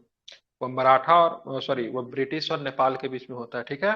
समझ गए? 1814 से लेके 1816 के बीच में ब्रिटिश और इंग्लैंड के, ब्रिटिश और मतलब नेपाल के बीच में युद्ध होता है। 1816 में सुगौली की संधि होती है, ठीक है। ये कौन सी संधि है? सालाबाई की संधि है, जो कि प्रथम आंग्ल मराठा युद्ध के समय में होता है, जो कि 7 वर्षों तक युद्ध चलता है, 75 से लेकर 82 तक। इसी के बीच में संधि होती है सालाबाई की संधि। प्रथम आंग्ल मराठा युद्ध की रघुनाथ राव और अंग्रेजों के मध्य सूरत की संधि शुरू होती है। सूरत की संधि करता है, दोनों टूट जाता है। उसी के बाद मतलब ये लड़ाई मतलब क्या होता है, शुरू होता है। ध्यान रखिएगा, प्रथम आंग्ल मराठा के दौरान मतलब एक महत्वपूर्ण संधि कौन होती है? सूरत पुरंदर की संधि होती है, ठीक है। उसके बरगांव की संधि होती है, ठीक है। तीसरा संधि जो होती है सालाबाई की संधि होती है, ठीक है। 3 संधि याद रखना। सूरत की संधि पूछता है 1775 में, ठीक है। पुरंदर की संधि पूछता है 1776 में। बरगांव की संधि पूछता है 1779 में, ठीक है। सलवाई की संधि पूछता है 1782 में, ठीक है। मराठा का थोड़ा क्रोनोलॉजी थोड़ा समझना कठिन है, ठीक है। एग्जाम में ज्यादा तो नहीं पूछता, लेकिन संधिया वगैरह एग्जाम में पूछी जाती है, ठीक है। बाकी बीच के शासक का नाम वगैरह से नहीं पूछता। शुरू में दुगो का नाम बालाजी विश्वनाथ और बालाजी प्रथम का नाम याद रखिए, बस उसी से प्रश्न बनते हैं, पेशवा से। पानीपत का तृतीय युद्ध का ध्यान में रखिए, पानीपत के तृतीय युद्ध से प्रश्न बनते हैं। प्रथम आंग्ल मराठा युद्ध में कौन कौन नेतृत्व कर रहा, तो वो सब भी नहीं पूछता, केवल संधि पूछ लेता है। कौन सा संधि हुई, किस संधि से समाप्त हुई, कब से कब तक चला, और कौन सा संधि कब हुआ, ठीक है। तो उतना तो मैं आपको याद करा ही दे रहा हूँ, ठीक है। सूरत की संधि कब हुई? सूरत की संधि किस कब हुई? 1775 में, 1775 ठीक है। में। बरगांव की संधि कब हुई? बरगांव की संधि, बरगांव की संधि कब हुई? पुरंदर की संधि कब हुई? पुरंदर की संधि, पुरंदर की संधि कब हुई? 1776 1776 में, ठीक है। बताना है आपको, ठीक है। सलवाई की संधि कब हुई? सलवाई की संधि 1782 में। 1782 में, ठीक है। मराठों का इतिहास किसने लिखा है? मराठों का इतिहास किसने लिखा है? ग्रांट डफ ने। वेरी गुड बच्चे, बहुत अच्छा, ठीक है। ग्रांट डफ ने, ये आपको बताना है, ठीक है। ग्रांट डफ ने मतलब क्या लिखा है, तो मराठों का इतिहास लिखा है, ठीक है। मराठों का मैकियावेली किसे कहते हैं? ना फडणवीस। बिल्कुल, नाना फडणवीस को मराठों का, ठीक है। यहाँ पे जब मराठा मराठा पेशवा जो कोई काम के नहीं रह जाएंगे थे, 2 व्यक्ति मराठों को संभालने के काम थे। एक नाना फडणवीस था, दूसरा महादजी सिंधिया था, ठीक है। दोनों ने बहुत अधिक मराठों को समझाया, ठीक है। जबकि इसमें से सबसे जो समझदार जो थे, उनका नाम क्या था? तो नाना फडणवीस, जिसको मराठों का मैकियावेली के नाम से कहा गया है, ठीक है। ध्यान में रखेंगे, ठीक है। मतलब मैकियावेली संदर्भ कहने का मतलब क्या था? जो कि राजनीति का बहुत अच्छा जानकार था। मैकियावेली यूरोप के कॉन्सेप्ट में राजनीतिकार मतलब माने जाते हैं, तो बहुत अच्छे पॉलिटिक्स करते थे ये, ठीक है। अब यहाँ पे क्या होता है, सालबाई की संधि से युद्ध की समाप्ति हुई। इसमें महाजी सिंधिया ने मध्यस्थता की। अंग्रेजों ने रघुनाथ राव का साथ छोड़ दिया और माधव नारायण राव को पेशवा स्वीकार कर लिया, ठीक है। अब फिर क्या होता है, द्वितीय आंग्ल युद्ध होता है, ठीक है। 1803 में दिल्ली पे भी कब्जा कर लिया गया था अंग्रेजों के द्वारा, याद रखिएगा, ठीक है। यहाँ पे ब्रिटिश का भी मतलब क्या, यहाँ पे भी खत्म हो गया एक तरह से। मुगल जो थे, यहाँ पे नहीं बोलते, आलम से लेके पालन तक ही मुगल सत्ता रह गई थी। संपूर्ण दिल्ली पे किसका अधिकार हो गया था? तो संपूर्ण दिल्ली पे ब्रिटिश का अधिकार हो गया था, ठीक है। अब चलेंगे आलम से पालम। शाह आलम द्वितीय के समय में दिल्ली आलम से लेकर पालम तक ही था, मतलब बहुत छोटा हो गया था, सिमट गया था। द्वितीय आंग्ल मराठा 1803 से लेकर 6 तक चलेगा। अब पेशवा माधव नारायण ने अक्टूबर 1795 में आत्महत्या कर ली, ठीक है। इसके बाद रघुनाथ राव का पुत्र जो था बाजीराव द्वितीय मतलब पेशवा बना, ठीक है। रघुनाथ राव का पुत्र जो था बाजीराव द्वितीय जो था पेशवा बनता है। पेशवा का होलकर के साथ संघर्ष प्रारंभ हो गया, ठीक है। इस संघर्ष से घबराकर पेशवा ने 1802 में, ठीक है, अंग्रेजों से बसिंग की संधि करके अंग्रेजों का संरक्षण स्वीकार कर लिया, ठीक है। तो इसने भी बहुत बड़ी गलती कर दी। अब यहाँ पे देख रहे, जो होलकर जो था, सिंधिया जो था, पेशवा के क्या थे? संरक्षक राज्य थे, पेशवा को सपोर्ट करने के लिए बनते। लेकिन पेशवा की स्थिति अब इतनी खराब हो गई है, तो होलकर जो था मतलब क्या किया, पेशवा पे आक्रमण करने की बात मतलब चल दी, क्योंकि रघुनाथ राव ने मतलब क्या किया था, पेशवा के किसी भाई की हत्या करवा दी थी, ठीक है। इसलिए होलकर जो था वो मतलब पेशवा के ऊपर आक्रमण करने आया, और इसमें साथ पेशवा पराजित भी हो जाता, ठीक है। तो इसलिए भाग के मतलब अंग्रेजों के पास गया। बसिन की संधि होती है 1802 में। अंग्रेजों का संरक्षण मतलब इसने स्वीकार कर लिया। तो अंग्रेजों का संरक्षण स्वीकार किया, और मतलब बसिन की संधि कब होती है, इसने स्वीकार किया था। सबसे पहले पेशवा का नाम याद रखिए, क्या नाम है पेशवा का नाम, बाजीराव द्वितीय। क्या बना, बाजीराव द्वितीय, ठीक है। तो बाजीराव द्वितीय के समय अंग्रेजों का संरक्षण पेशवा ने स्वीकार कर लिया, कब, तो 1802 में, ठीक है। ध्यान रखेंगे 1802 में जो संधि जो होती है, अंग्रेजों ने जो इसको बसिन के संधि के नाम से जानते हैं। बसिन की संधि बहुत इंपोर्टेंट। बसिन की संधि कब होती है, 1802 1802 में, ठीक है। बसिन की संधि 1802 में होती है, ध्यान में रखेंगे। और किसके साथ होती है, तो ध्यान में रखेंगे किसके साथ होती है, तो बाजीराव द्वितीय के पास, ठीक है। ध्यान रखिए बसिन की संधि बहुत इंपॉर्टेंट है, ठीक है। अब इसको बेठूर भेजा जाएगा, इसलिए ध्यान में रखिएगा। बसिन की संधि के द्वितीय आंग्ल मराठा युद्ध के प्रमुख कारणों में से एक था। इसमें अंग्रेजों ने भोसले, सिंधिया, होलकर को पराजित किया। इस युद्ध के दौरान कई प्रमुख संधियां की गई, ठीक है। अभी भोसले की बात करेंगे, सिंधिया की बात करेंगे, होलकर की बात करेंगे, सारे के सारे मराठा संघ में थे, ठीक है। मराठा संघ के अंदर ही सबके सब शामिल होते हैं। इसमें बहुत सारा संधि होती है, जिसमें देवगांव की संधि 1803 में होती है, जिसमें भोसले और अंग्रेज मतलब शामिल था। सूरजी अर्जुन गांव की संधि ये भी 1803 में ही होती है, इसमें सिंधिया और अंग्रेज के साथ शामिल था। राजपुर घाट की संधि 1805 में होती है, अंग्रेज और होलकर के बीच में शामिल था। तो पूछा जाता है दो तरीके से प्रश्न। ये तो सिंपल सिंपल प्रश्न पूछेगा, तो बताओ देवगांव की संधि कब हुई थी, ठीक है, तो 1803 में। सूरजी अर्जुन गांव की संधि कब हुई थी, 1803 में। राजपुर घाट की संधि कब हुई थी, 1805 में। ये एक भी ऐसे प्रश्न पूछेंगे, बताओ ये बताना से देवगांव की संधि किसके किसके बीच में हुई थी, भोसले और अंग्रेज के बीच में। सूरजी अर्जन गांव की संधि किसके किसके बीच में, सिंधिया और अंग्रेज के बीच में, ठीक है। राजपुर खात की संधि किसके किसके बीच में हुई थी, ठीक है, तो होलकर और अंग्रेज के बीच में हुई थी, ठीक है। अब तीसरा और आखिरी, ठीक है, तीसरा और आखिरी चलेंगे। तो कोई तृतीय अंगल मराठा युद्ध होता है 17 से 18 में होता है, ठीक है। तो अंगल मराठा युद्ध का तृतीय में अंतिम चरण लॉर्ड हेस्टिंग के समय में हुआ। उसके आक्रमण रुख अपनाया तथा पिंडारियों के विरुद्ध, ठीक है, अभियान के बहाने, ठीक है, मराठों को चुनौती दी। इसी क्रम में तृतीय अंगल मराठा युद्ध की शुरुआत हुई। पिंडारी जो थे ना, पिंडारी जो थे मराठा सेना में काम करते थे, ठीक है, मराठा सेना में काम करते। लेकिन 1802 में क्या हुआ, 1802 में बसिन के संधि के बाद, ठीक है, बाजीराव द्वितीय, क्या नाम था इसका, बसिन के संधि के बाद क्या होता है, ये बाजीराव द्वितीय जो था उसने क्या किया, मराठों का मतलब क्या, ब्रिटिश का संरक्षण मिल गया उसको, तो मराठा सत्ता तो ऐसे समाप्त हो गया था। पिंडारी जो उसके सेना में काम करते थे वो निकाल दिया गया। निकाल देने का पिंजारी बच्चा जो था बेचारा ये बेरोजगार हो गया। तो बेरोजगार हो गया तो लूटपाट करने लगे, क्या करने लगे, लूटपाट करने लगे, ठीक है। तो यहाँ पर लॉर्ड हेस्टिंग्स ने बोला से पिंडारी जो है से आक्रमणकारी है, ठीक है, तो लूटपाट करते थे, तो कुछ पैसा जो थे ना मराठों को भी जाके दे देते थे। मतलब एक तरह से कहा जाए कि तब मराठे इनको सह दे रहे थे कि तुम लूटपाट करो कोई दिक्कत नहीं, ठीक है। तो इसीलिए लॉर्ड हेस्टिंग्स ने मतलब क्या किया, पिंडारियों का दमन करने का मतलब प्रारंभ किया। ये बात जब मराठों को पता चलती है तो मराठा मतलब ब्रिटिश के खिलाफ हो जाते हैं। और इसी के पिंडारी की वजह से ही मतलब क्या होता है, तृतीय अंगल मराठा युद्ध का मतलब क्या होता है, प्रारंभ होता है। अगर आपने एक मूवी देखी होगी, मूवी का नाम है, क्या नाम है, सलमान खान वीर है, जरीन खान है, वीर वीर बी- वीर, हाँ वीर। वेरी गुड, ठीक है, वीर फिल्म, ठीक है। उसमें पिंडारी का स्टोरी दिखा है, ठीक है। अगर आपने देखा होगा तो समझ समझ में आ गया होगा, ठीक है। चलिए अगर नहीं देखा तो जाके देखिएगा, बहुत ही बकवास फिल्म है, लेकिन पिंडारी का स्टोरी दिखा है इसलिए बता रहा हूँ, ठीक है। चलिए तो इतना आपको ध्यान में रखना है, ठीक है। ये सारी चीजें चल रही थी पास में, तो पेशवा की पहले किरकी और बाद में कोरेगांव तथा अष्टी नामक स्थान पे पराजय होती है, ठीक है। किरकी तीसरा वाला में, कोरेगांव, कोरेगांव वाला इंपॉर्टेंट है। कोरेगांव महाराष्ट्र में एक जगह पड़ता है, ठीक है, ध्यान में रखिएगा, ठीक है। कोरेगांव में दंगा हो गया था कुछ दिन पहले। दंगा होने के कारण क्या था, यहाँ पे नीची जाति के लोग, मतलब नीची जाति तो नहीं कहना चाहिए, क्या बोल सकते हैं, एससी एसटी चाहे जो भी कह लीजिए, ठीक है, उन लोगों ने मतलब क्या किया था ना, वहाँ पे कोरेगांव का एक उत्सव मनाता है। कोरेगांव के उत्सव में ना मराठा सेना को बहुत ही बुरी तरीके से यहाँ के लोगों ने पराजित किया था। ये लोग जो थे ना ब्रिटिश आर्मी में काम करते थे, कि भारत के लोग ही थे, निम्न समुदाय के लोग आते थे। ये लोग जब यहाँ पे उत्सव जब मना रहे थे तो वहाँ पे उच्च समुदाय के लोग जो थे आहत हो गए, से भाई साहब तुम क्यों उत्सव मना रहे हो, ठीक है, यहाँ पे तो जीत तो ब्रिटिश को हुई थी। तो इनका कहना था सब ब्रिटिश के जीत का उत्सव नहीं मना रहे, हम लोग जो लड़े थे, हम लोगों ने पराजित किया था मराठों को, उसका हम उत्सव मना रहे हैं। यहाँ ब्रिटिश का उत्सव, ब्रिटिश के जीत का उत्सव नहीं मना रहे, ठीक है। तो कोरेगांव में कुछ दिन पहले मतलब दंगा फसाद हो गया था। तो यही कोरेगांव था जहाँ पे यहाँ पे क्या था, ब्रिटिश सेना के द्वारा, ठीक है, मराठों को बहुत ही बुरी तरीके से पराजित किया गया। लेकिन ये हराने वाले जो ब्रिटिश सेना को जो पराजित कर, मराठे सेना को जो पराजित करने वाले जो थे ना, कोरेगांव के लोग ही थे, वहाँ के लोकल लोग ही थे, जो कि अभी भी है, अभी भी इस दिन को मनाते हैं, ठीक है। लेकिन हमेशा ये दिन जब बनता है तो वहाँ पे संघर्ष की स्थिति बनी हुई रहती है, ठीक है। यहाँ के लोगों के द्वारा, ब्रिटिश लोगों के, वहाँ पे उच्च जाति के द्वारा, उच्च जाति वर्सेस निम्न जाति का खेल यहाँ पे बना दिया गया है। लेकिन एक्चुअली में ये लोग किस चीज को कॉमरेट करते हैं, तो अपनी जीत को कॉमरेट करते हैं, जो कि इन्होंने मराठों को पराजित किया था। तो 3 होता है, तृतीय बल में किरकी होता है, कोरेगांव होता है, अष्टी होता है, ठीक है। भोसले की भोसले की सीताबर्दी में तथा होलकर की, ठीक है, ध्यान रखेंगे, महिदपुर में मतलब पराजय होती है, ठीक है। और इसके बाद में ग्वालियर की संधि होती है। ग्वालियर की संधि किसके साथ होगा, जाहिर सी बात है, सिंधिया का राज्य ग्वालियर, सिंधिया अंग्रेज के बीच में, ग्वालियर की संधि 17 में। पूना की संधि होता है पेशवा और अंग्रेज के बीच में। मंदसौर की संधि होता है होलकर और अंग्रेज के बीच में 1818 में, ठीक है।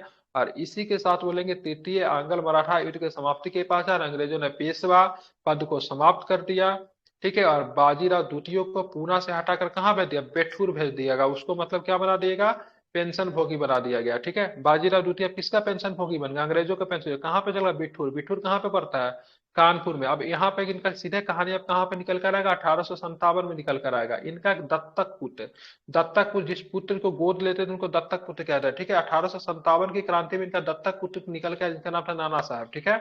नाना साहब, ये जो बाजीराव द्वितीय को जो पेंशन जो मिल रही थी ना 1818 में, जो हटा दिया गया पेंशन जो इनको मिल रही थी, वो पेंशन को मतलब बंद कर दिया जाता है। तो इसी के लेकर नाना साहब जो थे विद्रोह करते हैं, ठीक है। तो सीधे मतलब यहाँ से निकल कर वो कहाँ निकल कर आएंगे, तो 1818 में निकल कर आएंगे, ठीक है। ध्यान में इसको आपको रखना है, इंपॉर्टेंट है ये, ठीक है। समझ गए, बिठूर से सीधे यहाँ पे कहानी होगा पेशवा का, पेशवा का पद को समाप्त कर दिया जाता है। और यहाँ पे सारा पेशवा का कहानी समाप्त हो गया। बहादुर शाह, सॉरी, बाजीराव द्वितीय जो था उनको मतलब पेंशन भोगी बना के कहाँ, बिठूर भेज दिया जाता है, कानपुर के पास में। इनका जो पुत्र जो होता है, दत्तक पुत्र जो होता है नाना साहब, उनका जब पेंशन जब रोक दिया जाता है अंग्रेजों के द्वारा, तब तो अंग्रेजों के खिलाफ मतलब क्या करते हैं, विद्रोह करते हैं, ठीक है। ध्यान में रखेंगे। विद्रोह 1857 के क्रांति में आपको देखने को मिला, कानपुर से वही मतलब विद्रोह के लीड करते हैं। तो इसका स्टोरी वहीं से जुड़ा हुआ है, ठीक है। ये संक्षेप में था मराठा। मराठा आप पढ़ेंगे तो बहुत डिटेल्स में है, लेकिन बहुत ही मतलब संक्षेप में मैंने आपको ये सारी कहानी मतलब बताया है, ठीक है। इसको आपको ध्यान में रखना है। तो समझ में आया, बताइए। जी सर। अच्छा, समझ में आ गया। जी। एक बार में तो नहीं आएगा, और भी मतलब इसमें बहुत कुछ मराठा थोड़ा है, थोड़ा मराठा और थोड़ा पूर्ववर्ती मुगल को समझना दिक्कत है। बाकी यहाँ से आप लोग को समझने में कोई दिक्कत नहीं होगा, ठीक है। मेन जो मॉडर्न इंडिया जो शुरुआत होता है, लोग कहते हैं मॉडर्न इंडिया जो होता है से मेनली जो मॉडर्न इंडिया जो होता है, ठीक है, 1757 के बाद होता है, लेकिन उससे पहले का भी कहानी है। अब यहाँ से आप देखोगे, बहुत लोग कहते हैं ऐसे यूरोपीय कंपनियों के आगमन से ही शुरू होता है, तो बिल्कुल कहानी तो वहीं से शुरू होता है, लेकिन बीच में ये सारी कहानी भी आपको पता होना चाहिए से किस तरीके से चीजें मतलब चल रही थी, ठीक है। समझ गए। तो इतना फैक्ट को क्या रखना है आपको, हमेशा क्या रखना है, याद रखना है। ये बहुत ज्यादा इंपॉर्टेंट था, जो कि मैंने